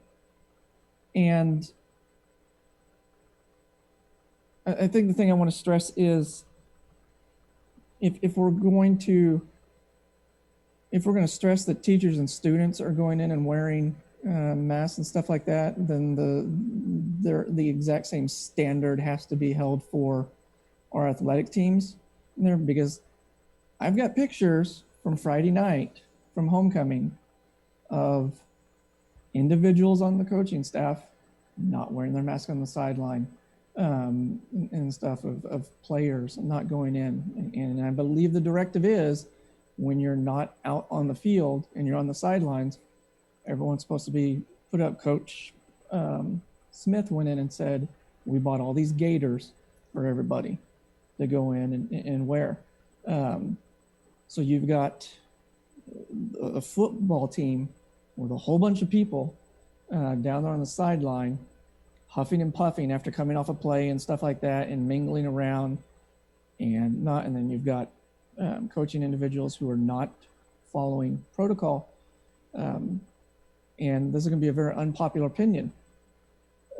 If we're focusing so much on testing extracurricular and athletics there because we want to be able to play and stuff like that, we're only going to have 500 tests left for students and staff there, as was said earlier. Maybe we should consider shutting down all extracurricular there and going and saying sorry. The health of the city and everyone else comes before before athletics and extracurricular. I know football is king in Texas, but we're still all over the place, in my opinion, on how we are enforcing and trying to keep this from becoming a problem. And Thanksgiving is around the corner in 4 days. And as much as they're saying everybody don't gather, we know dang well what's going to go in and happen. So I'd rather test my students who are coming to class, especially because of what TEA just threw at us. And I'm going to get into that next when we get into that particular subject. I'm not going off on it now. So yeah, I'll yield the floor now. Thank you, Mr. Overfelt. Mr. Contreras, I think you raised his hand first. Yes, I did. Josh, I kind of agree with you in a lot of what you said, but good evening, Dr. Palau. Thank you for joining us. I really appreciate it. I'm pretty sure everybody out there that's listening and tuning in really appreciate it. I do have a few questions. The first one is, does the CDC have some type of guidelines for you guys to follow as far as what is defined close contacts, extreme contact, or do you guys just make up on your own based on what you are seeing in the community?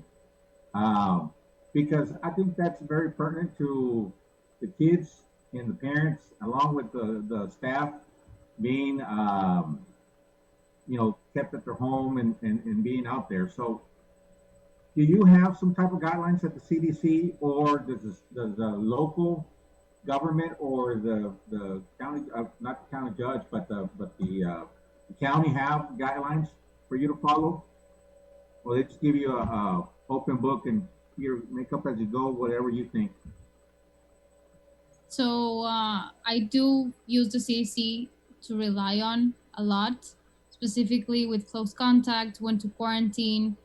When it comes to the little things, I do a lot of research on my own, not just CDC, just looking at papers and statistics. So I do rely on that for the small decisions. Okay, it just seems that there's I know Josh gave you an example of being in the hallway and then a brother-in-law and this. It just seems that there's a lot of factors that play into your Yes. decisions. Yeah, And I and guess we understand. I would love if CDC had like a chart and you would just like put all the factors in and then it will calculate the results. But it doesn't work like that. And every case is different. Every case is different. So the structure is the same, but you have to consider all the factors. And also the experience that I've had, it helps to define what would be the probable outcome. Okay, okay. Yeah, I mean, I was just wondering, I mean, because I've had several situations, not only from what I understand in the school district, but also in my own profession, that, you know, they fluctuate. They go from extreme to the other one. So that's one. If that happens, you can just contact me and we can address that situation. Okay. All right. And then one that I have as far as asking your suggestion, what do you think the school should do right after Thanksgiving? I mean, because it is going to, like Mr. Overfield said, you know, whether they suggest not to gather, not to have family gatherings, it's going to happen. You know, and I think we're going into uncharted territory here, you know, especially going to the flu season, the seasonal allergies, and now this playing a part. I mean, so what would be your suggestion? Okay, so for obviously we don't cancel Thanksgiving, but what we're gonna start doing is start issuing recommendations on how to have the safest Thanksgiving we can. And I'll get together with Sandra so that the parents receive these recommendations too, meaning that if they want to get together with their family or travel, we have the free kiosks there. We can take all the family, test 4 days before. So everyone that gets together, we know it's at least there's a chance that that's a small chance that they're positive. If they're having symptoms, stay home. If they're gonna get together, make sure the gathering is 10 people at most. Right now the weather is really nice, so if you can gather outside and eat outside, it's the best. Or if you're gonna do it indoors, open the windows so that airflow is going through. To wear a mask when you're not eating or drinking, I know that's a difficult one. And as for schools, I know Comstock is gonna delay the Thanksgiving break until Wednesday, so that if there's any family member that would pop up with symptoms, they would stop there and would not go to school. If not, I would suggest you can also delay the football teams and all the extracurricular activities because of that, because as we were mentioning priorly, that it's not the safest way, that they're not doing all the recommendations that they should with the masks and everything. I know that they do have some COVID protocols established and they're okay, but if they're not following exactly how they're supposed to be doing, well, then maybe prolong their break. And also inform parents that, again, the same things. If somebody in the family is having symptoms or is testing, do not bring their kids to school, and let each campus principal know about the situation. And right now, I think all the POCs know how it's supposed to be. So if they see a kid that's having symptoms or absent, they usually act upon it and call the parents and see if everything's okay, the child is sick. And that's the same process. And I think we just need to be a little more on top of it the week after Thanksgiving. And then a few questions for you, Dr. Rios. I know that we have certified testers now within the district for the extracurricular activities, how are these employees going to be protected if the word, that's the correct word, the fact that they're going to be right smack in the fire, testing these kids, and of course, I'm glad we do have them and we're being proactive, right? Because we're going to have our own testers, but how do we going to protect these employees, and how often are they going to be tested themselves? The state provided ample personal protective equipment for the testers. I mean, they're going to be fully gowned and protected. Also, the way that we administer the test, there's the close contact is limited because we're testing high school students. The students swab their own nose and then place the sample on this cardboard. So there's enough protection and there's enough distance. So that won't be too much of an issue, and we can always test the testers, which are going to be members of the organization that's being tested, because of the type of test we're doing, it doesn't call for any specific certification, just a training.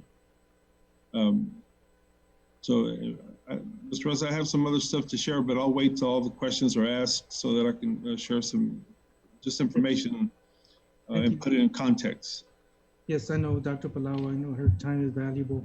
So, if you don't mind, Mr. Medina, I just got two more questions. If you don't mind, they'll be quick. Dr. Rios, last question for you is basically, as soon as we come up, right after Thanksgiving, right? I understand we have pods. So are the teachers going to get quarantined? Let's say a kid comes up positive, God forbid, but it might happen. The kids coming up, are the pods going to be quarantined? How's that going to work? If you don't mind, just explain that really quick. And then I have one more question for Ms. Palau. Anybody that comes back positive after Thanksgiving, we're going to follow the same procedure and do the same tracing.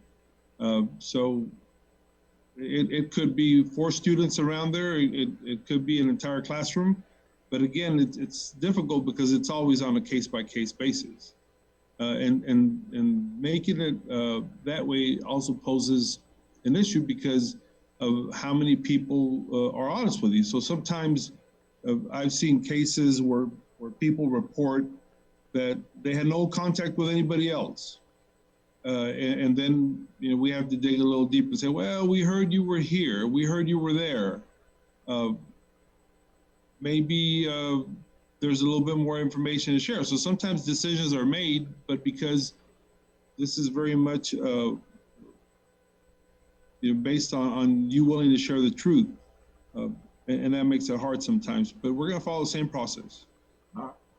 And then last question, Ms. Dr. Palau, I apologize. Before you leave, and like I said, I really appreciate everything you've done, for us and everything, and being on here. And don't want to take much of your time, but last question is, so what is the city going to do right after Thanksgiving? Because I'll be honest with you, if I was mayor, I'd shut the city down for 15 days right after Thanksgiving. That's me. What are we going to do? Because that's going to protect the citizens. Oh yeah, if it was me too. But I think that's a question for the city council and Judge Owens about what's going to happen. And I think with them, I think we're going to follow what the governor says by that time.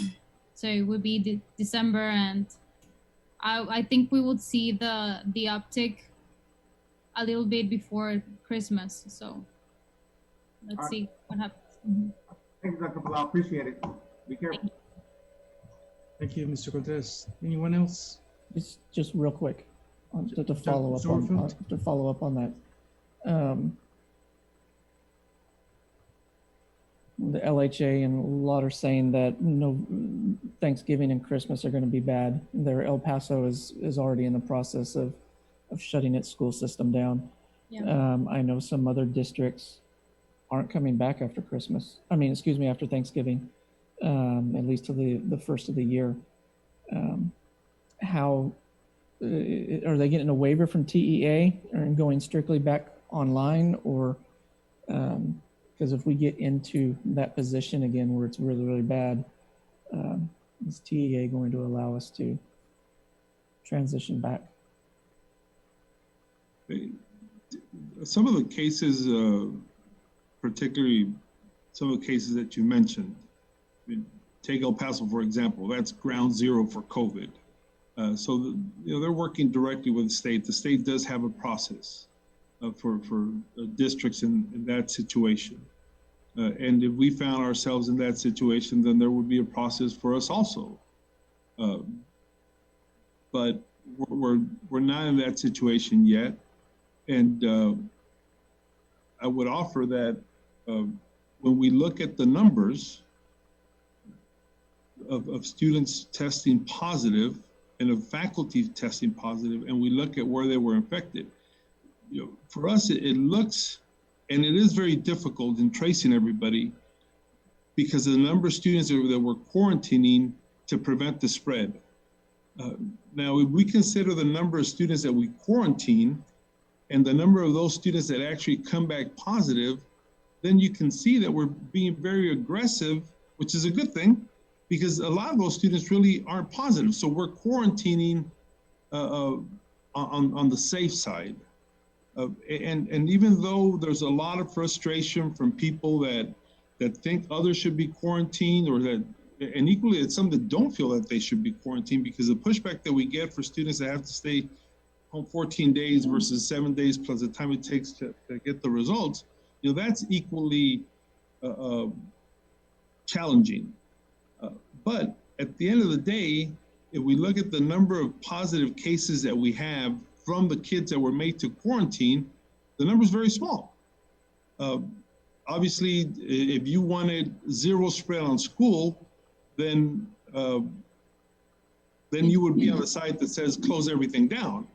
But as frustrating as things are, if you consider first the number of kids that are positive, 2, where they got their infection, 3, the number of kids that are being quarantined, and the small number of the kids that are quarantined that eventually test positive, I would say as frustrating as everything is, the amount of work that's being done everywhere from community resources to the campus principals to the teachers following the protocols, it's working incredibly well.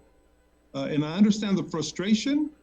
And I understand that sometimes, some kids will not follow protocol, but, you mentioned the situation with the football program earlier. The last time that a student that was positive was on campus was on a Monday. They tested 6 days later, which was on a Saturday. I don't know that what the false negative percentage is on that.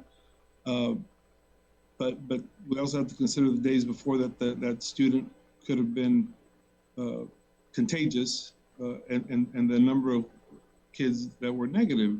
It's everything is frustrating because of the unknown. And at the end of the day, we're going to take a whole lot of guidance from the Board of Trustees, and we're going to go with it. But I feel that kids are safer at school. I feel that kids are safer even in the activities that they're doing. And we're not testing athletes to keep athletics going. We're testing athletes and band members and any other student organization to prevent the spread, because that is where there's more of the unstructured activity. It's not about keeping football going. It's not about keeping band going. That's certainly not the intent, because the initial way that we set up the program, for the record, was to test asymptomatic students in the first phase of it, and symptomatic students. In the second phase was to test teachers and then consider testing athletics. That was our initial recommendation. Based on input from other parties in the state and from people in our community, they recommended that we flip it. So the intent was never to keep athletics going. The intent was never about football. The intent is to minimize the spread based on what other people are doing. I want to reemphasize, my initial recommendation Dr. Rios' initial recommendation was first students, then faculty, then contact sports. So it was recommendations from the experts that we do it opposite. And I point that out just to share with everybody that, you know, it's frustrating, and that's why these comments come out, but it's totally the opposite. It's frustrating, and we're all worried about what's going to happen after Thanksgiving, and we're worried about what's going to happen after Christmas. And I know that the safest thing is to shut everything down. But just because it's the safest thing that we do, it isn't what we ought to do, because if it was, I guarantee you that all 7 board members would be directing me to do that, and I would do it. But we just have to base our actions based on the data. And the data right now is that very few kids are getting infected. Most of the staff that's being affected is being affected by what's happening outside of school.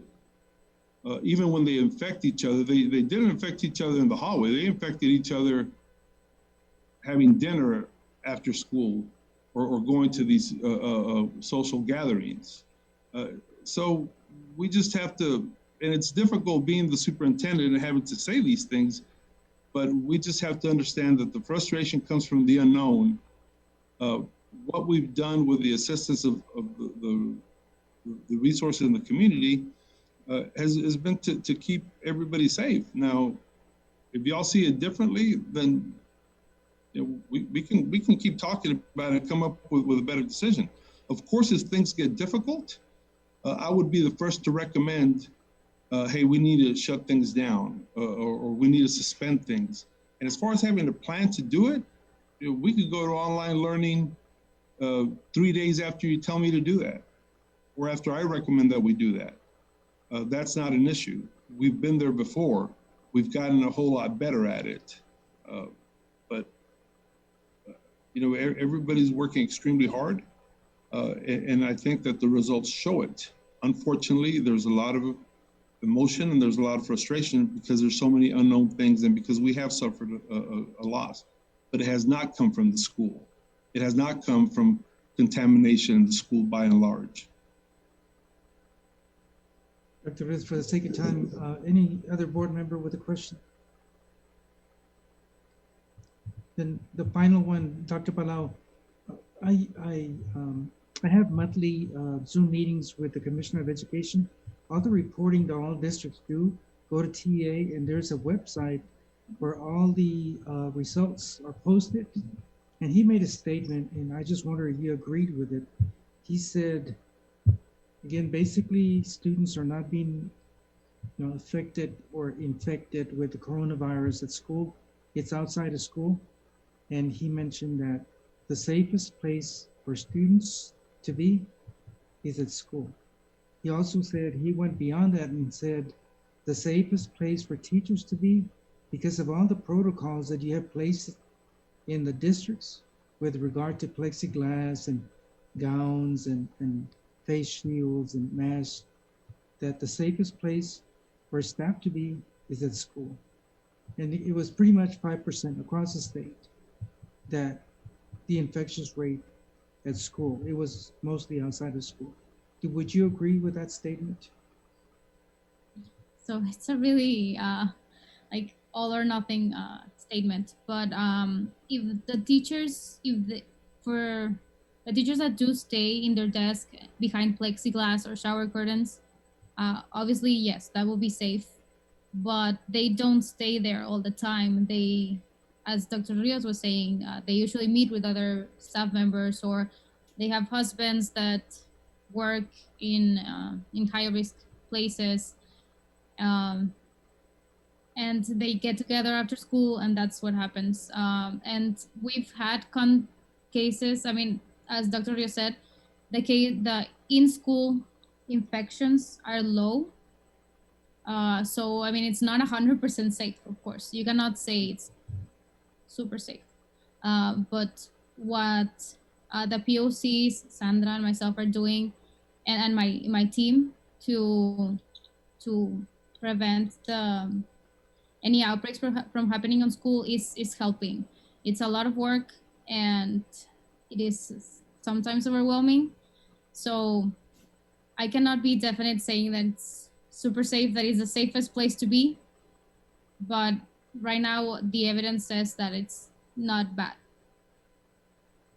I really thank you for your time, and I really appreciate the updates with regard to everything that's going on in the community and the work that you do.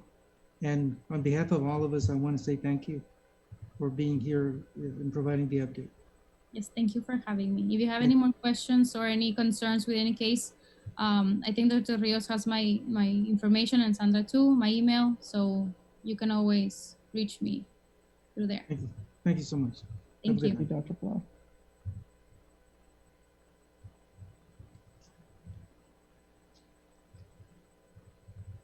Dr. Rios, we'll go on with our next item on the agenda. Reports 11D, changes to learning environments for students struggling with remote online instruction.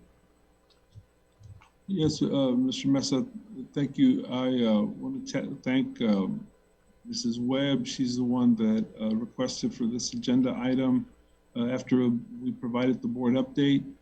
And I think that it's important that we share this with the board and get your input on it. So thank you, Ms. Webb. I'm going to ask Ms. Gomez to share the presentation and then move to questions. Go ahead, Ms. Gomez.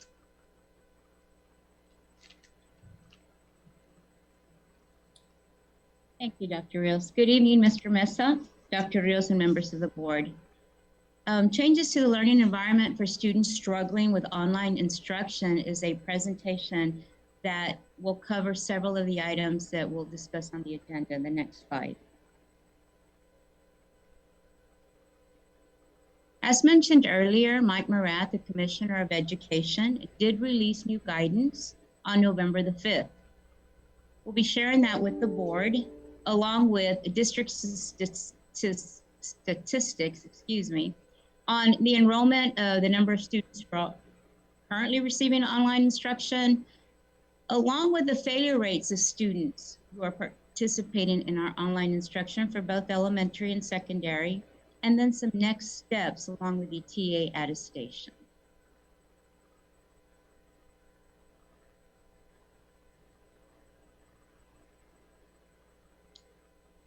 On November the 5th, the commissioner, in one of his weekly messages, did say that he had received many calls from superintendents across the state, 1,200 districts, lots of superintendents, basically asking this one question. If a student was receiving remote instruction, but they're struggling academically, whether with attendance or in any other way, can districts require the individual students to come back to campus? His response was that school districts who choose to offer remote instruction must ensure those families have access to remote instruction.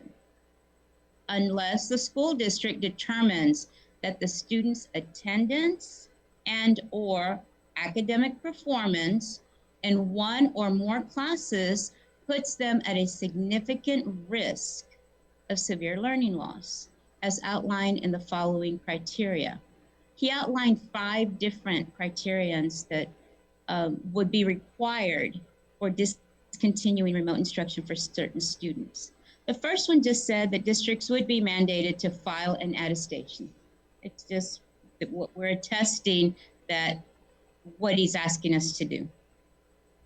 Second, he said we could only look at students who has a class average of 70 or below, or had 3 or more absences, unexcused absences in a grading period of 6 weeks or 9 weeks, only 3 absences.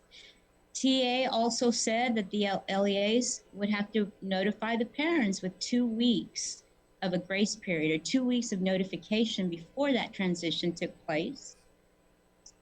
There's also an appeal process. Parents could appeal it by one of 2 manners. 1, they would submit a medical exemption, or 2, they would request what's called a transition meeting with the campus principal, the administration. And finally, they said that if the parent did not appeal it, we could return the student and waive the 2 weeks, or if the committee did not agree with the parent recommendation and the student could not be successful learning from home, as proven with the data, the LEA would be required for the student to transition back to the on-campus learning. Those are actually very strict criterions when you think about 3 absences in a 6 or 9 week period. So that would be the maximum. So our district looked at the criteria and discussing with the principals also came up with the following. This would be effective today. Today starts the 3rd 6 weeks of instruction. So November 16th. Any pre-kindergarten student or kindergarten student who has accumulated 3 or more unexcused absences in a 2 week period, very different than a 6 or 9 week period, would be required to return to school. Students in 1st through 5th grade with an overall average lower than a 70 in poor content areas at the end of any 6 weeks would be required to come back. Not 1 class, not 2, but an actual average of reading, math, science, and social studies. We also looked at students in 1st through 5th grade who have accumulated 3 or more unexcused absences in a 2 week period, 10-day period, rather than the entire 6 weeks. 6 through 12, students who are failing 3 or more classes. I'll show you a report in just a moment of students who are failing 1 course, 2 courses, but we're only going to look at the students who are failing 3 or more classes to be coming back for the face-to-face learning. Students would be required, students would be returning after a 2 week window, time for the parents to adjust, time for teachers to adjust, and so forth. I'm sorry, my computer froze and won't let, there you go. There you go, sir. This slide talks about the current enrollment in elementary for grades kinder through 5th grade. We show that we have 2,022 students at the end of the first 6 weeks or the beginning of the second 6 weeks within those 2 days that were currently learning online. So 2,022 out of a total enrollment of 4,244, or about 48% of our students who are working online. In secondary, the total would have been 3,357 students working online out of the 5,247 students that we have in grades 6 through 12. And you do have this PowerPoint at your desk that would show you the breakdown for every single campus and the enrollment at every campus. That would equate to about a 64% online rate. Now, having said that, for elementary, we looked at students who had an average, all 4 content areas, and we know that many times they spike in the non-reading and math, but if they had a 70 or below, we're looking at 140 students. Now, please note that this is the first 6 weeks data. On Wednesday, we'll be able to calculate the second 6 weeks data to compare it. But for tonight's presentation, this was the only complete 6 weeks that we had available to present. If the pattern stays the same, we would be looking at about 140 students. You can tell there, more or less, the rating for each campus, how many would be coming back. But with the exception of RBB, you're looking at about 15, 16 students per campus on the average. Now for secondary, we did run a report again at the end of the first 6 weeks, beginning of the second 6 weeks. It showed there by campus and by grade level. For instance, high school, you're going to see seniors, juniors, and sophomores. The total that are working online or hybrid, and the number of students along with the percentage that actually failed 1 course. So if you're looking straight across the top at seniors, looks like we have 68 of the 441 seniors who failed one course. If I move over, we have 23 students who failed 2 courses, and we have 73 students who failed 3 courses. So in order to ease into this transition, we do have the flexibility as a district not to follow every single criterion to the maximum level.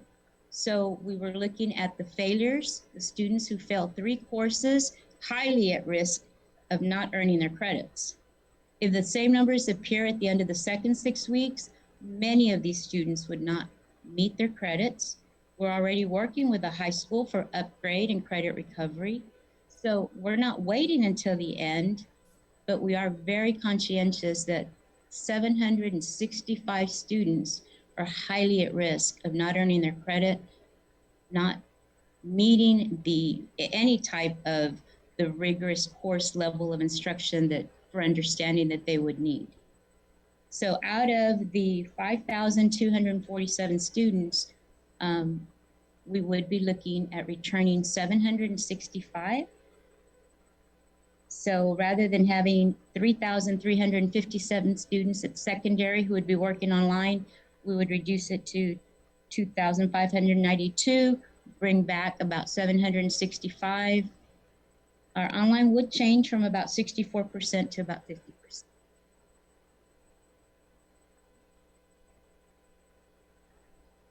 That's the gist of the presentation that the commissioner gave us, and then the data that would relate to where we are as a district.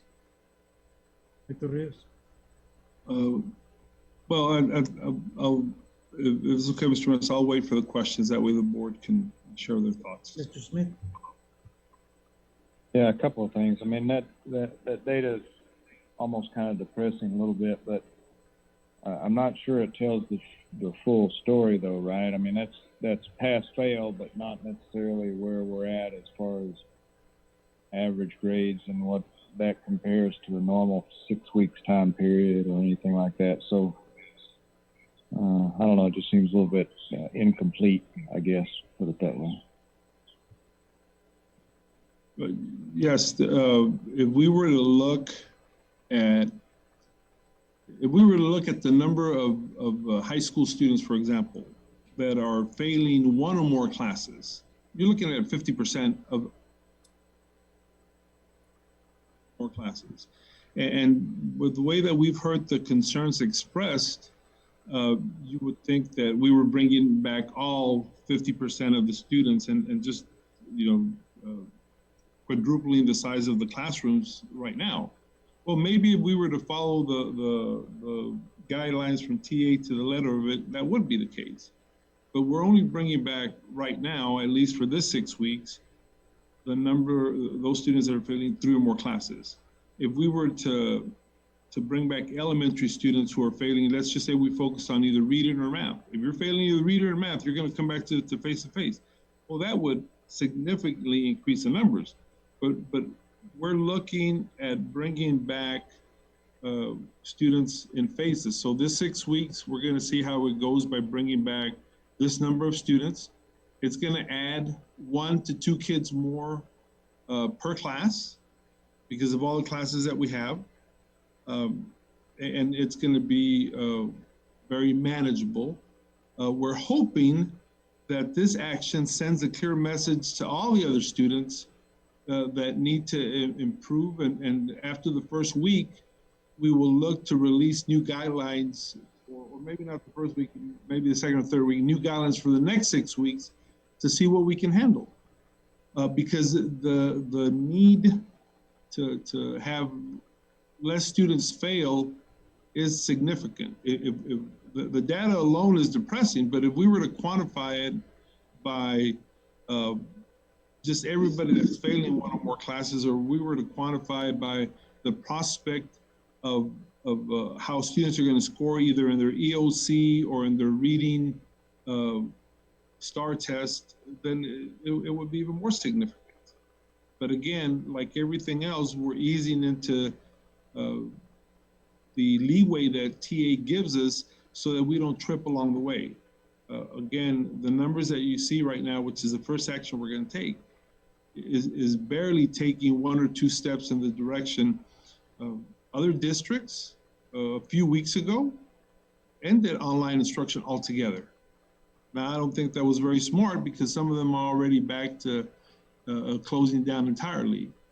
But the way we've managed the leeway that TA has given us is by easing slowly into it, pretty much how we ease back into bringing students back to face-to-face.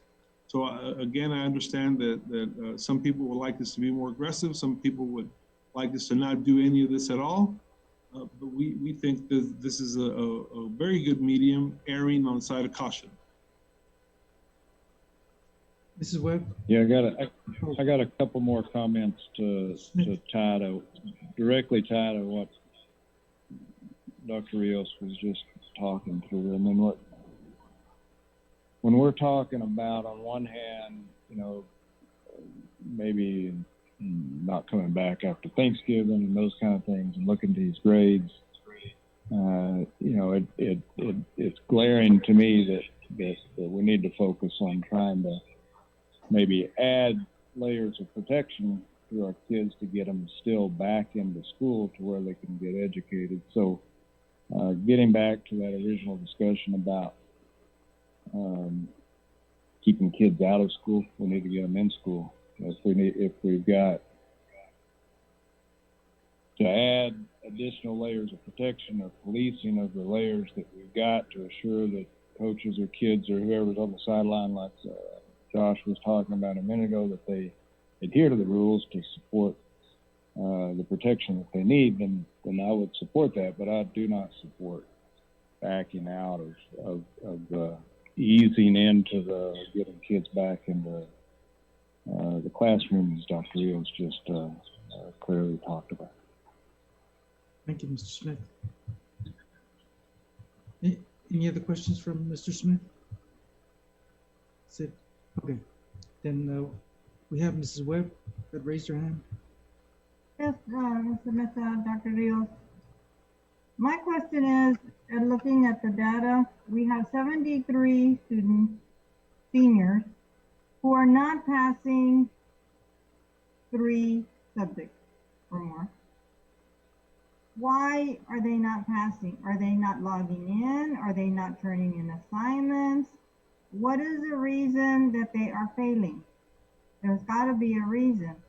The other thing is that I agree with what Mr. Smith was also saying, that we have to hold people accountable. Are they wearing their gear? Are they wearing their face mask appropriately? But when we come to students not passing and we want to have face-to-face instruction, why are these students failing the online classes? Are they left alone where they're not being monitored and the parents are off working? Because as Dr. Palau alluded, the cases are not happening at school. The students are bringing positive testing results to school where other students get it and teachers are getting it or getting infected, thereby taking it home to their own families. So we have to look at, again, the question, why? Why are these students failing? I definitely agree that we don't want to have the same thing that's happening in El Paso happen here. We definitely have to think and be proactive so that doesn't happen in our community. So again, why? Do we have an answer, Dr. Rios, as to why these kids are failing? Ma'am, our counselors and our teachers and principals, they're constantly having contact with the students who are failing, trying to get them to log in. It isn't because of an absence of technology, because we provided all of that. But pretty much like it is every year, even when we don't have online instruction, you know, some students fail because of A, lack of motivation, B, lack of structure at home. We would have to quantify, you know, every individual student, and it'd be difficult. There is a number of students that are failing, and I think it's maybe not in aggregate, not the most significant number, But there's a whole lot of students that are failing, at least at the elementary levels, because of where they reside, and they're not logging in. That would be students that no longer are staying with their guardian here in the United States and are in Mexico. And those we will be able to quantify because we will have to withdraw those students. And that's unfortunate. But beyond that, the numbers or the reasons are the same as they've always been, except in this situation, they're magnified because when you don't have structure and you're staying at home, well, it makes it harder than if you don't have structure, but at least you're coming to school for structure. So it has that exponential effect on it, but the reasons are always the same.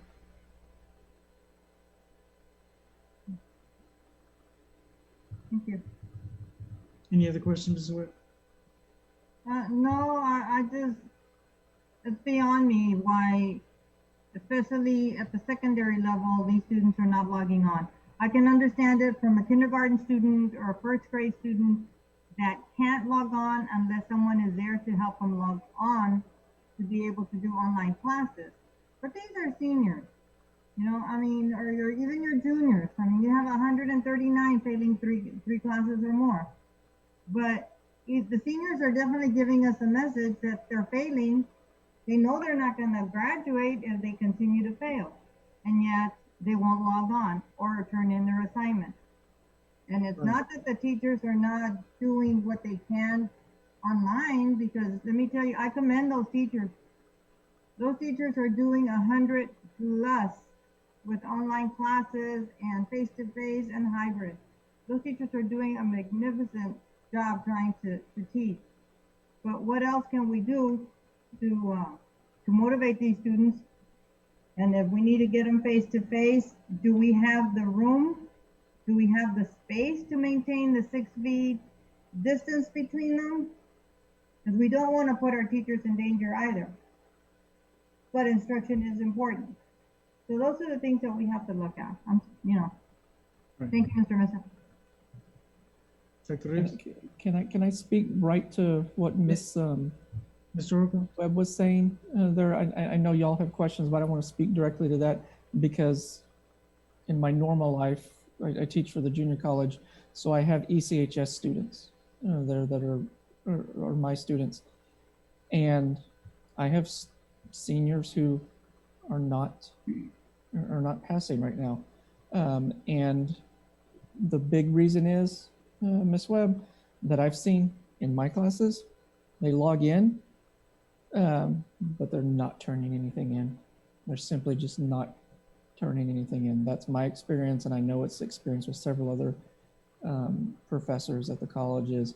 We're seeing them log in because I call roll and they're there, but they're not turning anything in. And I can tell them all day long, hey, you need to do this if you want to graduate. But that's probably one of the biggest problems, and I can say that as firsthand experience of being able to be on that side of it as well as being on the board side. So, Thank you, Ms. Schofield. Yeah, I just want to mention something here because I know Dr. Mike Morath, in his briefings, monthly briefings, he mentioned that how this started was he formed a group of superintendents that he's getting feedback from, and that was one of the biggest concerns, that there were too many students that were failing. And it wasn't just, secondary students, it's elementary, all the way from pre-K to 12th grade. And he mentioned that during the time, for example, in Katrina, when the hurricane hit and they were out of school, it took 4 years for these students to get back on track, back on level. And so he said, as it is, they're not getting the full benefit of a full day's instruction, but it's overbearing when someone is not there behind them to motivate them to turn in the work, to do the assignments, to make sure that they do the required work to meet and receive that credit. And so this is why this drastic measure is being proposed. I too have some concerns because like at the high school, it's the ventilation is not the best that you have, with no windows and can't open the doors during instruction. So the ventilation is bad, and then you see the square footage and you realize like, okay, if we bring 10 more students, it's going to be maxed out. So things of that sort come into play. But I also see the fact that we do need to graduate students, and something has to be done. It might be just an awakening for these students that something needs to get done for them to complete their work.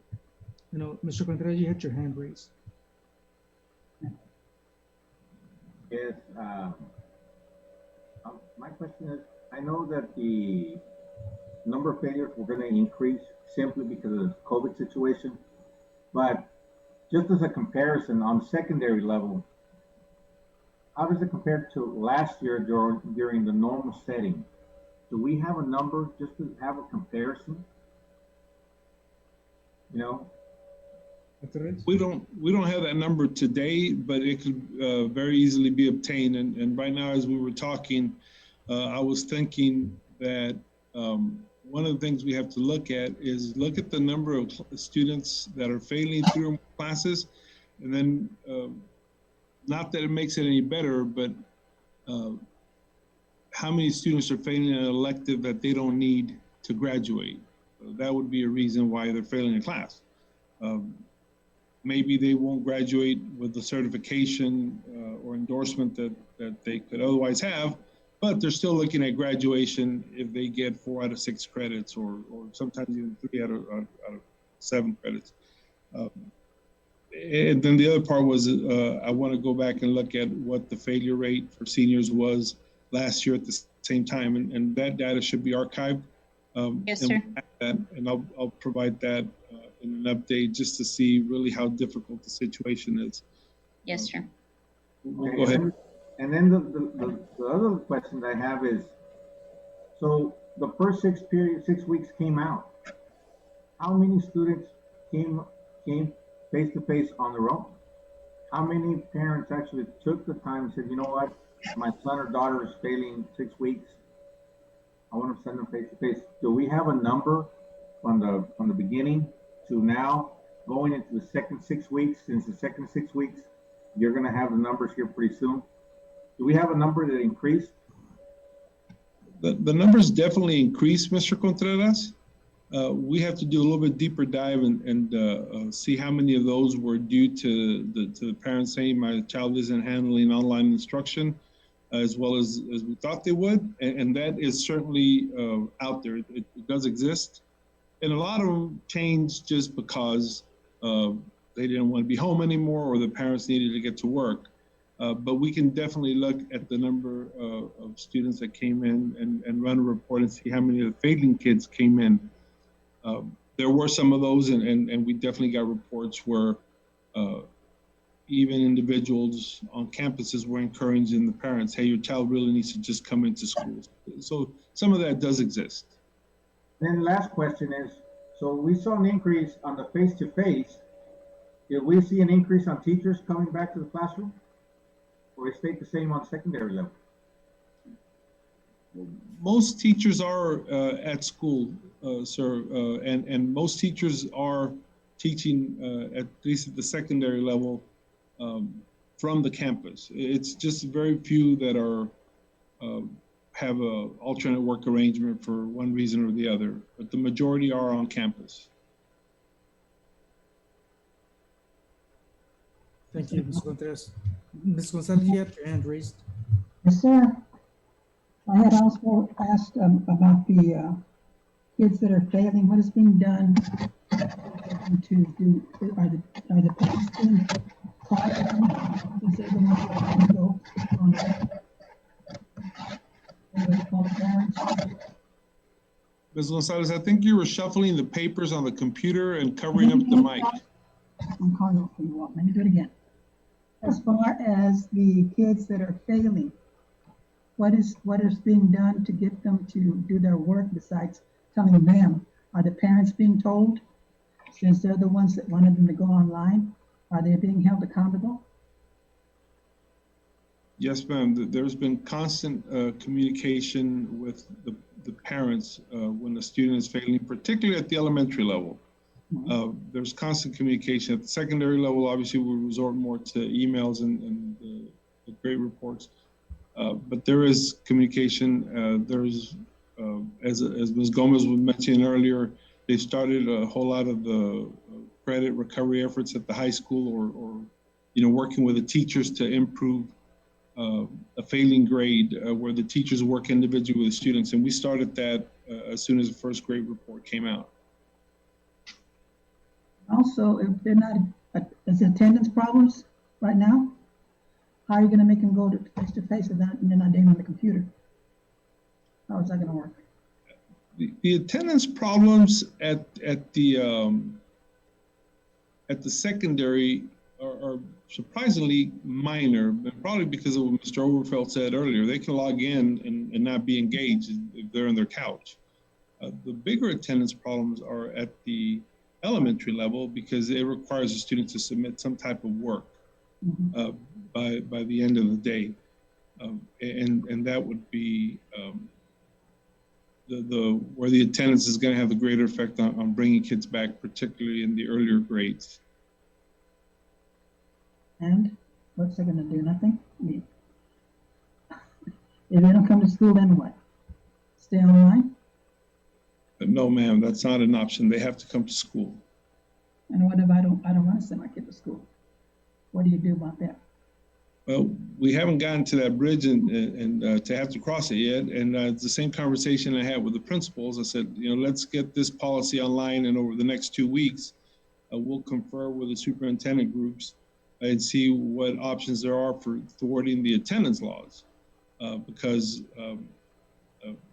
we have to have some means of handling it, but we're not there yet. So we'll have to investigate that and have more communications with the commissioner over the next 2 weeks. Okay. Thank you. Thank you, Ms. Gonzalez.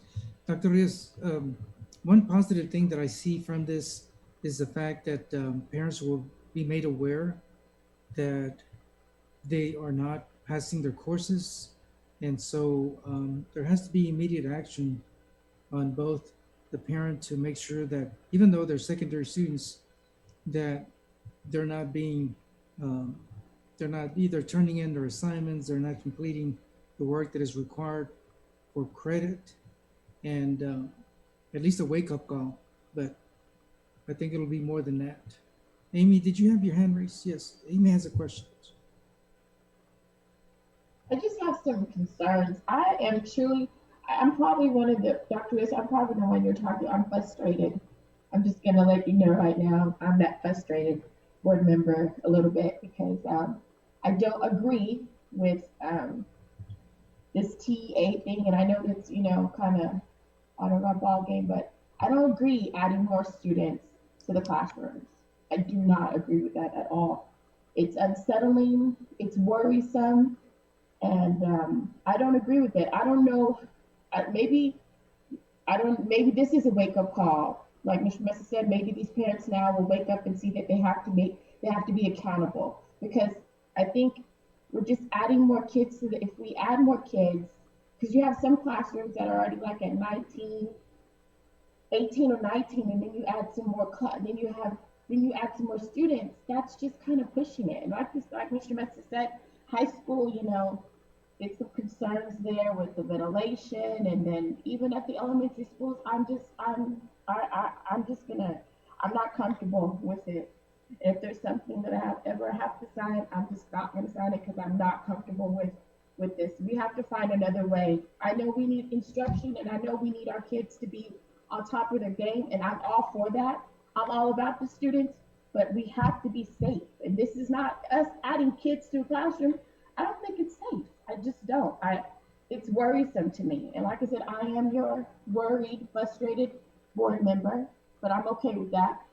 But I just wanted to express how I'm feeling about that. It makes me really nervous. And I don't agree with Mr. Morath and all. I don't. I don't agree with him. I do not agree with him. I don't. It's just a safety thing and a health thing, and we have these holidays. We've already discussed that, and it's worrisome. It's so worrisome, and those are just my concerns. Thank you. Thank you. Sure. If I can, Mr. Mesa, just, I don't want to prolong it, but I'll give you all a couple scenarios just to hopefully let you rest a little easier. And I know it's difficult, but at the elementary level, we have either online or face-to-face teachers. And the classrooms, can range anywhere from 12 to 16, 17, 18, 19 students, depending. We're not looking at taking any students to 22, any classrooms to 22. What we are already starting to work with the principals to say, okay, if you're going to have X amount of students come back, then we have to combine some online classes and then make an online teacher, face-to-face teacher to keep the numbers lower. So we're not looking to cram any classrooms to some capacity, but we have to make shifts and either add personnel where we need to. Just today, I sent an email to the principal at Chavira because she expressed concern that, hey, if I bring back all these kids, then this is what my numbers are going to be. Like, well, first we have to look at what online classes we have to combine to free some teachers to come to face-to-face. Then we need to consider what numbers we can rearrange within the school. Then we consider adding more personnel. And then at the end, we consider adding kids to a classroom. So we're not just taking blanket decisions and just say, bring them back and you don't get any extra help. We've had a lot of discussions and it is gonna be different and it is a change. But we're not doing any one thing off the cuff without thinking about it. We're planning ahead, but all of it does involve some change. But we're not ignorant to all the potential consequences if we don't think about it slowly and give ourselves time to ease into these decisions. So again, I know it's worrisome because of the situation, but we're going to be very cautious and we'll add personnel if we need to, and we'll transfer teachers if we need to make sure that the numbers stay where they're at. It might make some teachers unhappy because they were online and now they're going to be face-to-face. But there again, our idea is to keep everybody safe and maximize learning. It's not to keep teachers teaching online. And I know that is, I guess, if truth be said, that's probably the biggest source of frustration because we know some teachers who are teaching comfortably online will now be teaching students face-to-face. But again, it's about being safe and teaching as many kids as we can. And I really, just like I said at the last meeting, every protocol that we've developed, everything that we've implemented, we've gone slow and we've been safe and we've maximized what we can do, and we'll continue to do the same. And when it gets difficult, then we'll be the first to say we need to slow down and move back a little bit. Or if the board as a whole wants to tell us what to do, that's also another option, but we just need to keep talking about it. Before we close on Mr. Mesa, I just did have one question for clarification. I wasn't able to hear Mr. Smith at the end. May I ask that question now? Yes. Mr. Smith, I talked about earlier about how the commissioner gave us all these leeway, but we're easing into the leeway. And I don't know if at the end, if you said that we needed to keep moving that direction, or that you did not agree with easing in and you wanted us to be more aggressive. I wanted to be clear on that. Okay, thank you for coming back to it. What I was doing is basically congratulating you for easing in, that we should not revert backwards. I think if we're going to do anything, it's added layers of protection or protocols to assure that our kids are safe and our teachers are safe, but to continue easing into the in-class schoolwork. Okay. Thank you. Thank you, Mr. Smith. Dr. Rios, I guess, for me, the timing is not the appropriate time after Thanksgiving, but I also realize the academic progress that should be happening and is not happening if these students are not being assertive and dedicated to the work that is required of them. But the timing is wrong, because again, Thanksgiving is coming up, and we can't control the environment at home. Visitors coming from out of town and so forth. It's very difficult to control that.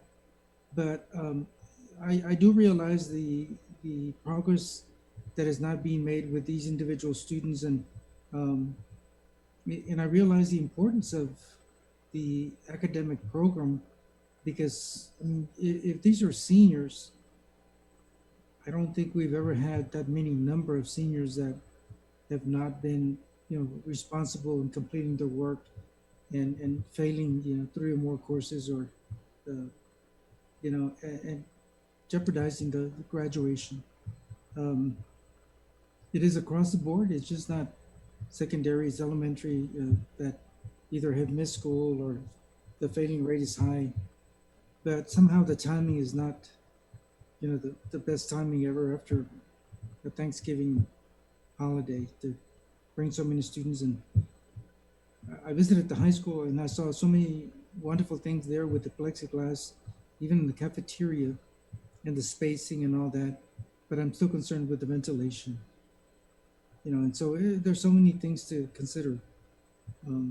But certainly I think that we do need to do something about that, because there's too many students that are not doing the work as required of them.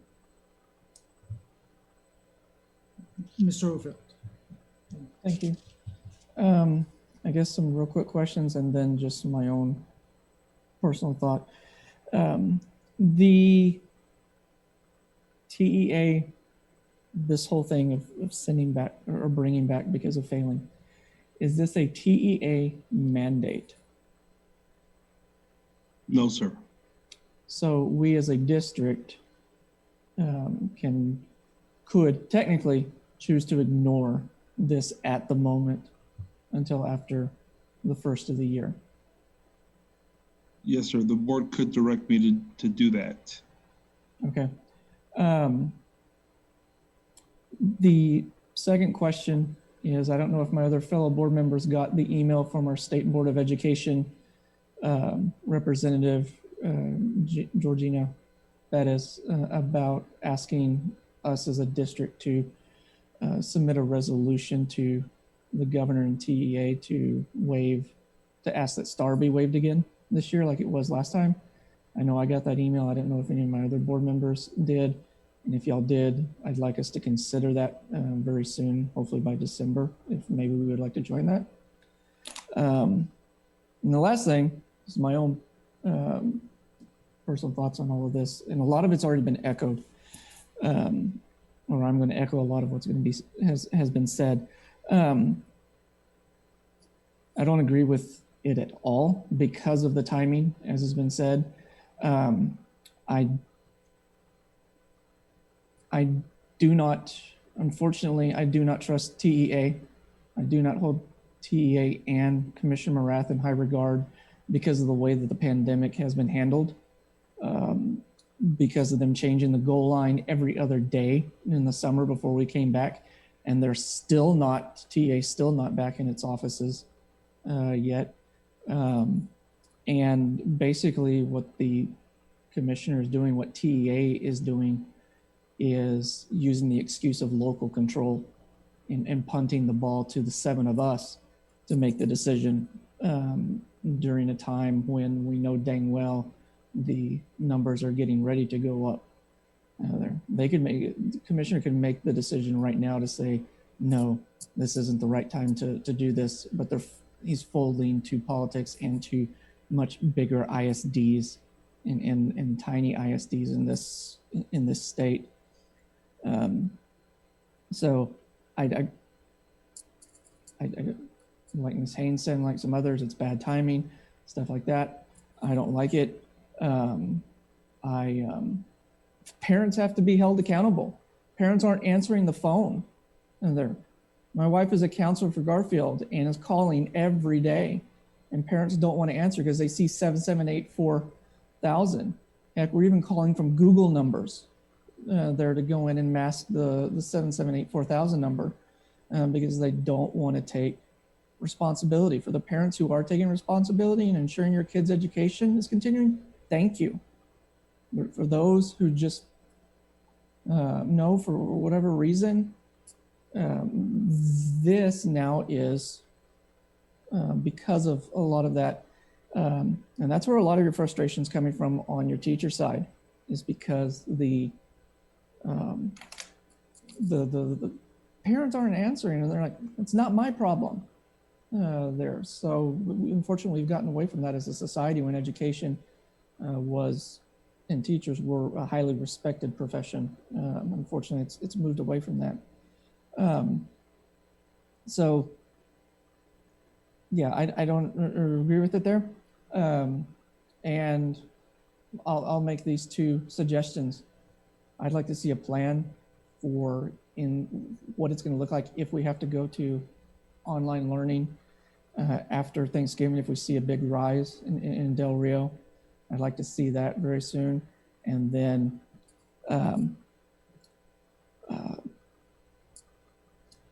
I say no to bringing them back. There, I don't. I know it's important, but I say no to it. Those are my thoughts, and I know we spent a lot of time on it, and I'm done. Thank you, Mr. Orville. Dr. Rios, I think if we can hold off on this and wait until after the holidays, because it's for sure that there will be a spike. I also understand that, this is coming from the superintendents that across the state are experiencing the same problem with high failure rates and loss of academic progress. So something does need to be done, but I think, again, it's best to wait until after the holidays. That's my thought. Mrs. Webb, you had your hand raised. Yes, sir. In answer to, first of all, I agree that we need to wait till after the holidays. They're not that far away. And in answer to Mr. Overfeld's question about his wife calling the parents and teachers calling the parents, and the parents are not answering, one quick way that you can get the parents to answer, because I know I've done this, I've did it for many years, contact them at work. They'll answer the phone at work. They don't like it, but again, it's called accountability. They have to be responsible. And it's not on the teachers. The teachers are doing everything that they can, like I said earlier. But we have to hold our parents accountable. You have those that are doing a great job. And I applaud those as well. But students and parents need to be held accountable. But I agree with Mr. Smith, with Josh, with Amy, with everyone about holding off at least till after the holidays and see where this is going instead of just jumping in. That's it. Thank you. Dr. Rios. All right, so I wouldn't be a good superintendent if I didn't have Plan B in place. So here's what I think that we should do. Okay, I understand the concerns. Clear. I too listen to teachers. So here's what I am going to do. I am going to send out letters Wednesday, to people who are failing and need to come back to school. I'm going to put them on notice that effective the end of the semester, which is right after Christmas, okay, 2 weeks after Christmas. So that gives us, we come back from the Christmas holidays and we have 2 weeks to see how this pandemic figure it out, okay? I'm gonna still send the letters out on Wednesday. I'm gonna say, based on your child's second 6 weeks rate, your child will be required to come back to school beginning of the second semester unless your child improves whatever kept them from having to come back. So that does two things. That gives parents and the students an entire 6 weeks notice that they're coming back to school. And that also gives us 2 weeks after we come back from Christmas to see how things played out. Is that fair? It's a lot better. It's a lot better. Board members? I agree. Okay, so I'm still sending out the letters, and I'm just telling them it's kind of like giving them a whole 6 weeks probation period, and it gives us the 2 weeks after the Christmas holiday to see how the pandemic affected all of us. Is that cool? It's putting the students and parents at notice that something needs to change. So I think that's good. All right, well, that was, Plan B is always good. Okay. Okay, we'll move on with our agenda. All right. Next item we have is item 12, consent agenda. Again, just a reminder that F6 will be tabled. And again, the donations will be posted on the website. As always, we appreciate individuals and businesses that contribute to our district and our programs. Thank you again for the donations, and they will be posted on the website. Any item that needs to be pulled out from the consent agenda or questions? Mr. Smith?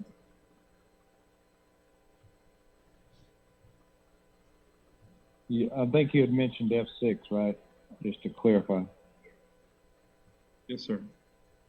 That one's being pulled. Yeah, I'm good if that's it. Okay. Any questions? Dr. Rios, I know that sometimes some of these programs, we do approve large amounts of money. Is there any way that we could have a utilization report? Let's say, for example, Brain Pop. I read the details, used to be pretty much a secondary, but now it says pre-K through 12. We spent money on a lot of programs, but I would like to see a utilization report, percentage of usage by campus. I know that principals can hone in on teachers, but if we can have that by campus, that would be to our advantage in making decisions regarding large amounts of money being used for programs that I hope are being utilized. Yes, sir. We'll take a quick inventory of all the programs that software programs that we have, and we'll see.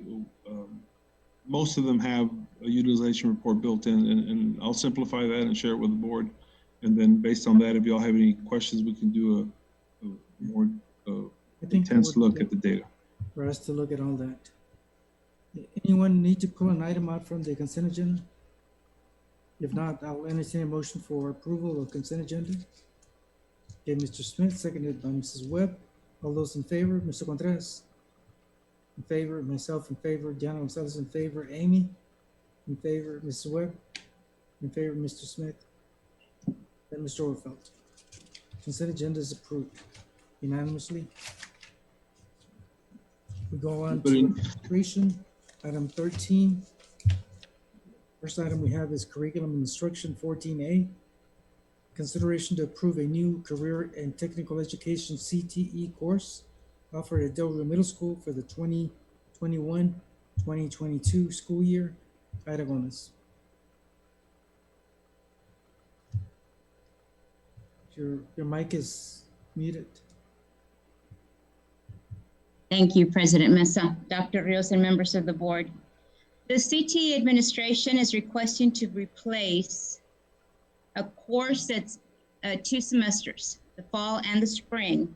If you'll see there, it's touch systems for half a credit that the students earn, and college and career readiness for the students do not earn credit for the second part of the course. If they replace it as they're recommending, it would be Principles of Informational Technology. It would be a one-year course. Mr. Gonzalez has looked into the actual skills. They do mirror both. They would still be using the keyboarding and word processing, the career exploration, the software technical skills and computer operation systems, and it would include the Zello, which is the college and career planning software that would be embedded into the one-year course. That's the part that's in the college and career readiness now that they do not get credit for. So the recommendation is to take 2 semester courses, make it a 1-year-long course that the students would take, but instead of earning half a credit, they would earn a full credit. This would be at Del Rio Middle School for Questions 8th from grade. board members? Any questions from board members? Hearing none, the recommendation, please. Yes, sir. It is the recommendation of the administration that the Board of Trustees approve the new course available to Del Rio Middle School students as presented. Heard the recommendations, is there a motion for approval? Motion made by Amy Haynes, seconded by Mrs. Webb. All those in favor, Mr. Contreras? In favor, myself in favor, Diana Gonzalez in favor, Amy Haynes in favor, Mrs. Webb in favor, Mr. Smith in favor, and Mr. Overfelt. Motion carries unanimously. Thank you very much. Go on to item 14B, consideration to approve new career and technical education CTE course and unit addition within the Gateway to Technology GTT program at Del Rio Middle School. Ida Gomez. Thank you, President Mesa, Dr. Rios, and members of the board. This particular course would affect our 7th grade students, whereas the previous one would be for 8th graders. What Mr. Gonzalez and his team are proposing is to have a GTT 1, 2, 3, and 4. This would allow students starting in 7th grade to earn a full credit by taking GTT 1 and 2, and a second credit as 8th graders by taking 3 and 4. So the administration is requesting the addition of Gateway to Technology 4. It's a course at Del Rio Middle School, along with an additional unit of study. The unit of study is energy and the environment. Now that would not start until August with the new cohort because that would affect the 2nd semester for our 7th graders. So they would take GTT 1 in the fall, take GTT 2 in the spring with that energy and environmental course. By adding the additional course and adding the GTT unit, students can obtain up to 2 high school credits and start their project Lead the Way pathway strands that would then be offered at Del Rio High School in engineering and computer science, cyber security. Questions from board members? Ms. Orfeld? Okay, so to make sure I understand it, because my daughter's currently taking GTT as a 7th grader. So I know it's a half credit is what Correct. she will earn. So the incoming, if this approves, the incoming 7th graders will be able to earn 1 full credit their 7th grade year and 1 full credit their 8th grade year of high school credit? That So a is total of correct, 2? sir. Yes, Okay. sir. And that's why we couldn't offer it at semester time. Mhm. We always have to start with a new cohort. Okay, yeah, no, I understand that. Okay, cool. Yep, All right, yes. awesome. Anyone else? Hearing no other questions, recommendation, please. Yes, sir. It is the recommendation of the administration that the Board of Trustees approve the new course available to Del Rio Middle School students as presented. For the recommendation from administration, there's a motion by Mr. Smith. Is there a second to the motion, Mrs. Webb? All those in favor, please indicate by raising your right hand. Mr. Contreras, in favor. Myself in favor. Diana Gonzalez in favor. Amy Haynes in favor. Mr. Webb in favor, and Mr. Ken Smith in favor, and Mr. Orfeld in favor. Motion carries unanimously. Thank you, very Mr. much. Mesa, and thank you, Board. Go on to item 15, technology and operations. Consideration of pre-purchase order over $25,000 and to grant the superintendent the authority to negotiate a contract with Frontera Construction LLC in the amount not to exceed $865,335. RFP number 21-11, funding source general fund for the life skills interior renovation at Del Rio Freshman Campus. Les Henge. Good evening, President Mesa, Dr. Rios, members of the board. This item here did go out for bid. RFP 2111 was advertised on September 27th and October 4th in the Del Rio News Herald, during which time we received one bid, and that bid was from Frontera Construction, LLC, in the amount of $865,335.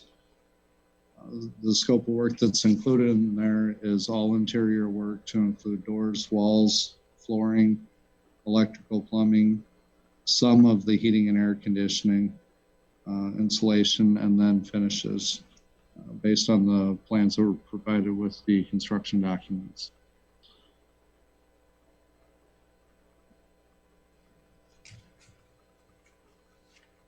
You all have a handout on this. Questions from board members? Mr. Henge, do we have a score here, but we don't have the scorecard? Oh, I apologize for that.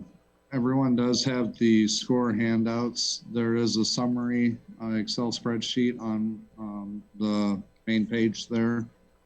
And that has the breakdown of the scores. And in this case, it was just one general contractor that submitted that bid.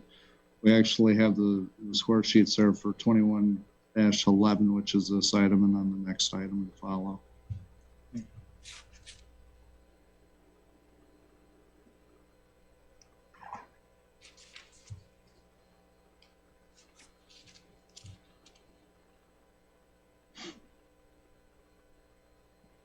Our architect involved in this project, Kissling Architects, our new construction manager, as well as myself, were on the grading team for this.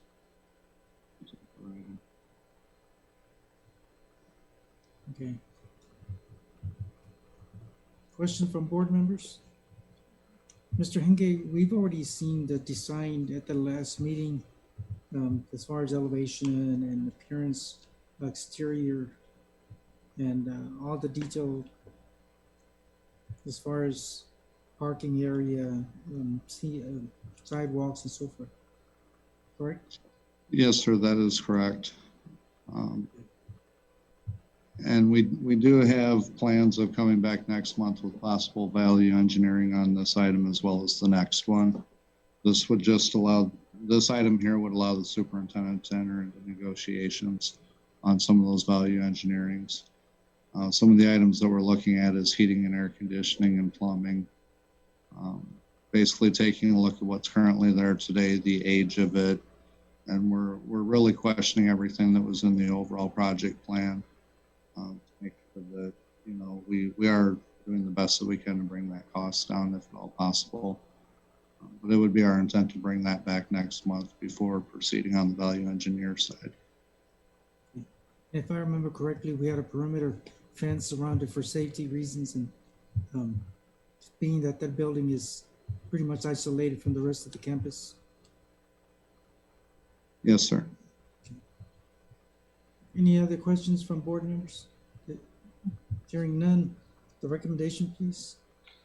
It is the recommendation of the administration that the Board of Trustees approve the purchase order over $25,000 and grant the superintendent the authority to negotiate a contract with Frontera Construction, LLC, in the amount not to exceed $865,335 for the Life Skills Interior Renovation Project at Del Rio Freshman Campus. You've heard the recommendation. Is there a motion for approval? Motion made by Ms. Gonzalez. Is there a second to the motion? Mr. Orfeld, all those in favor? Mr. Contreras in favor, myself in favor, Diana Gonzalez in favor, Amy Haynes in favor, Mrs. Webb in favor, Mr. Smith in favor, and Mr. Orfeld. Motion carries unanimously. Thank you.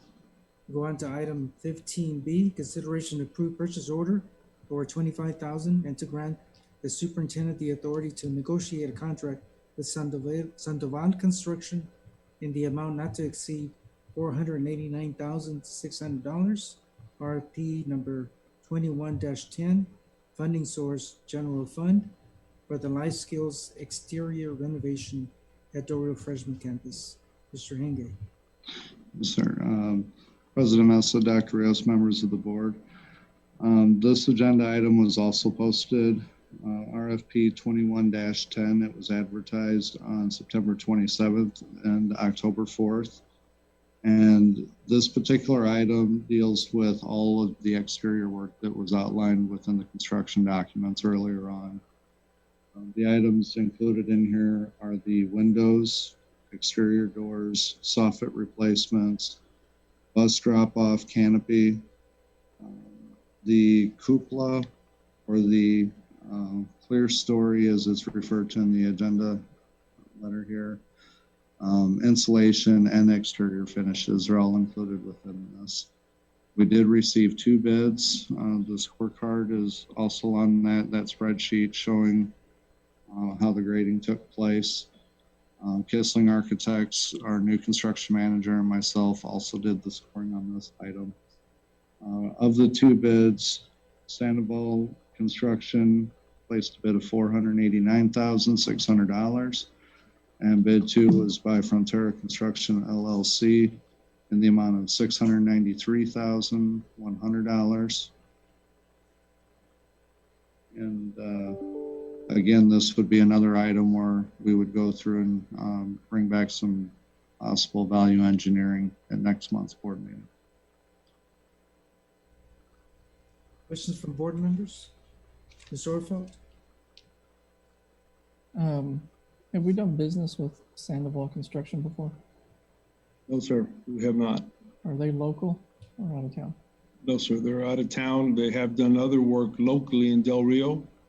And we did a thorough check of the references, and I personally interviewed with Mr. Sandoval to discuss the project and the work that he's done. We feel that we did a much more thorough job in looking at it and talking to the references. So we feel comfortable that he can do the project. Okay, I was just wanting to make sure because of that other issue we had with the company that did the restrooms or whatever it was. So, okay, thank you. Mr. Henge, are they from San Antonio? I believe they are. They have they've provided extensive background and knowledge in structural engineering as far as welding, pipe fabrication, all the skill sets that we really need to get the exterior part of the project done. Somewhere in a handbook I read that they were from San Antonio. They are. Okay.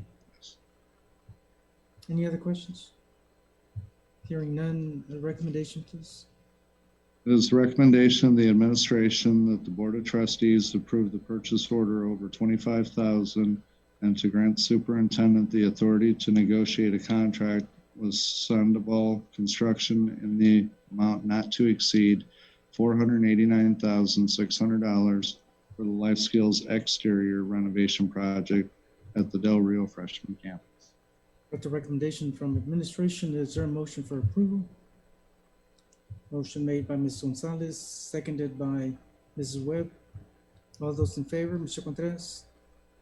In favor, myself in favor, Diana Gonzalez in favor, Amy Haynes in favor, Mrs. Webb in favor, Mr. Smith in favor, and Ms. Orfeld in favor. Motion carries unanimously.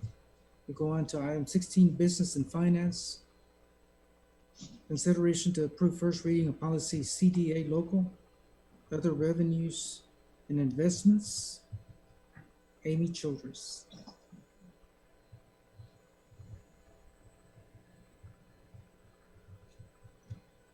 Good evening once again, President Mesa, Dr. Rios, members of the board. Every year, the Board of Trustees shall review the investment policy and investment strategy. Our investment advisors, Patterson and Associates, have reviewed the policy and made recommendations for some changes. You did receive a copy of our policy as well as these slight wording changes that they are recommending at this time. This is an annual thing that we do. And Yes, sir. any questions from board members regarding CDA? Hearing none, the recommendation, please. It is the recommendation of the administration that the Board of Trustees approve the first reading of policy CDA local. Heard the recommendation from administration. There's a motion by Mr. Ken Smith. Is there a second to the motion? Motion made by Mrs. Webb. All those in favor, Mr. Contreras in favor, myself in favor, Yana Gonzalez in favor, Amy Haynes in favor, Mrs. Webb in favor, Mr. Ken Smith in favor, and Mr. Overfeld in favor. Motion carries unanimously. Thank you, sir. Thank you very much. Next item that we have is Human Resources, item 17. Consideration to approve the employee job descriptions and evaluation forms for the following. Payroll clerk, revised. Accountant assistant, revised. Accountant, revised. Controller, revised. Aide Garcia. Yes, good evening, President Mesa, Dr. Rios, and members of the board. In your packet, you will find 4 job descriptions that are being considered to be revised. The first one is the payroll clerk. The payroll clerk used to be supervised by the CFO and currently is being supervised by the payroll supervisor. So the job description will indicate that change. The next one is the account assistant. We have 3 positions in the district. One of them used to be supervised by the CIO and currently is being supervised by the Director of Federal and State Program. Therefore, the job description will reflect that change. The third job description is the accountant. On August 6, 2020, the chief accountant position was reinstated, but it was downgraded to accountant from a pay grade 6 to a pay grade 4. However, the requirements for this position were not changed. Administration is requesting to reduce the requirements from 21 accounting hours to 15 accounting hours. And the final job description is the comptroller, and they're doing some realignment to give some of the responsibilities from the comptroller back to the accountant, since now we have an accountant. Any questions on those 4 job descriptions? Questions from board members? No questions. Recommendation, please. Yes, sir. It is a recommendation of administration that the Board of Trustees approve the employee job description and evaluation forms as discussed. For the recommendation from administration, I will entertain a motion for approval. Motion made by Mr. Smith, seconded by Amy Haynes. All those in favor, Mr. Contreras? In favor, myself in favor, Diana Gonzalez in favor, Amy Haynes in favor, Mrs. Webb in favor, Mr. Smith in favor, and Mr. Overfeld in favor. Motion carries unanimously. Thank you. Thank you very much. Go on to item 17B, consideration and approve to approve updates to the 2020-2021 district compensation plans. Aide Garcia. Yes, sir. In an effort to recruit teachers to acquire their bilingual or ESL certification, the bilingual department will be offering some courses and will pay teachers a stipend of $500 upon course requirement completion.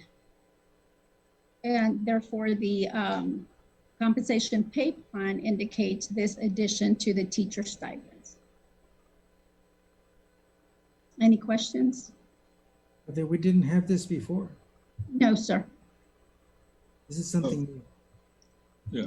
Dr. Rios?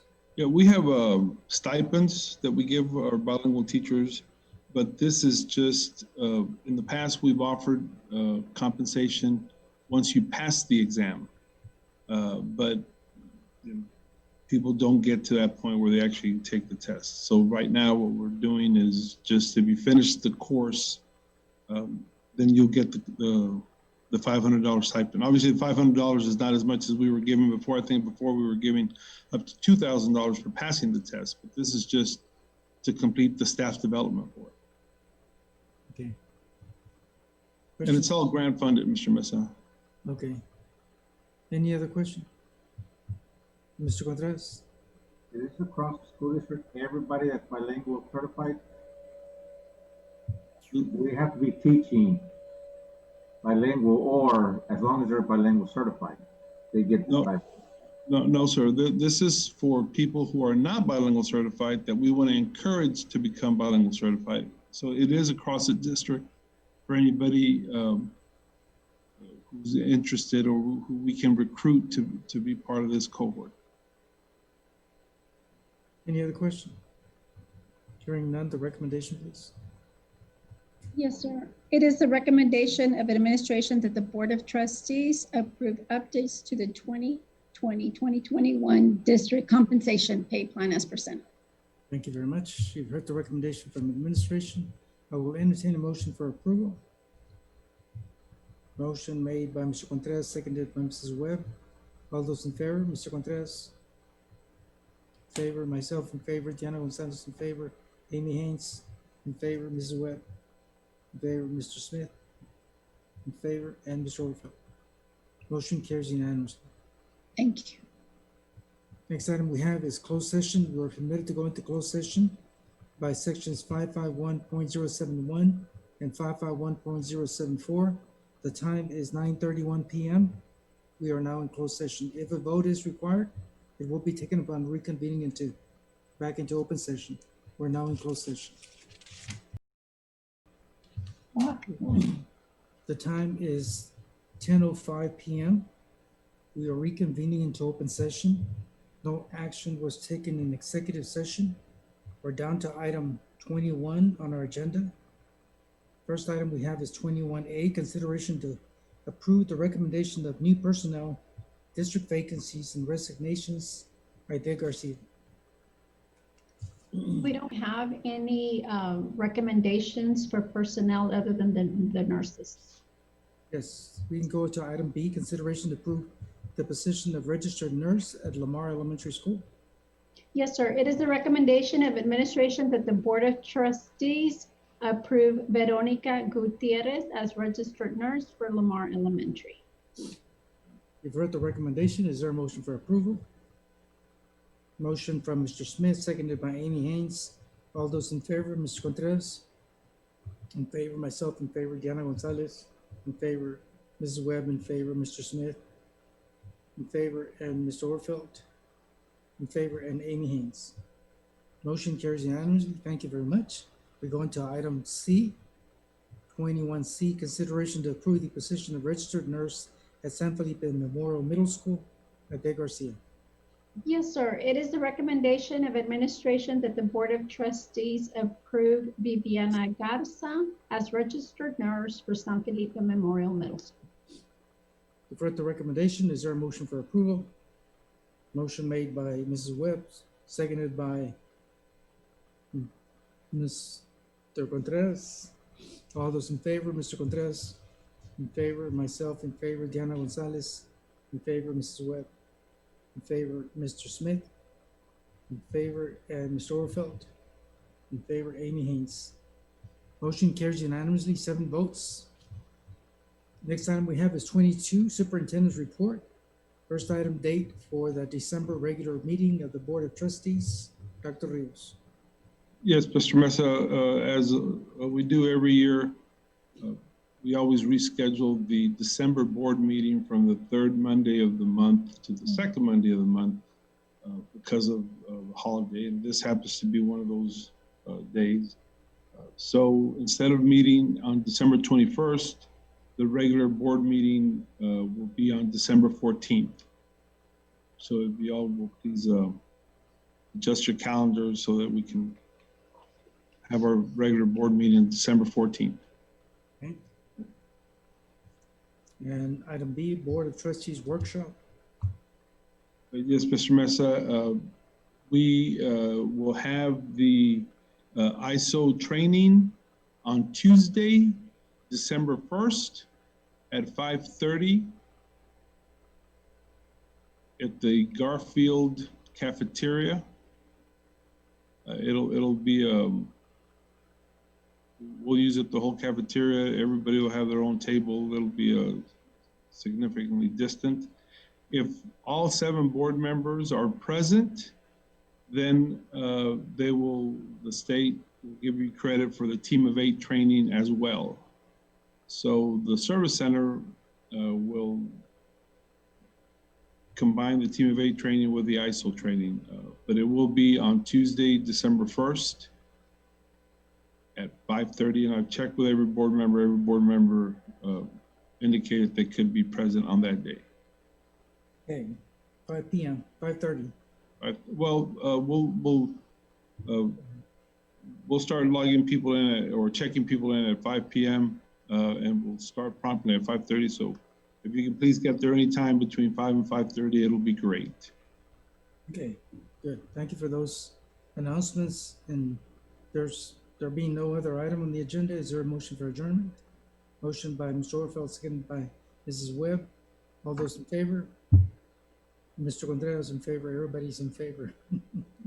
All 7 board members that unanimously approve, we are adjourned. Thank you and have a good night, everyone. Thank you.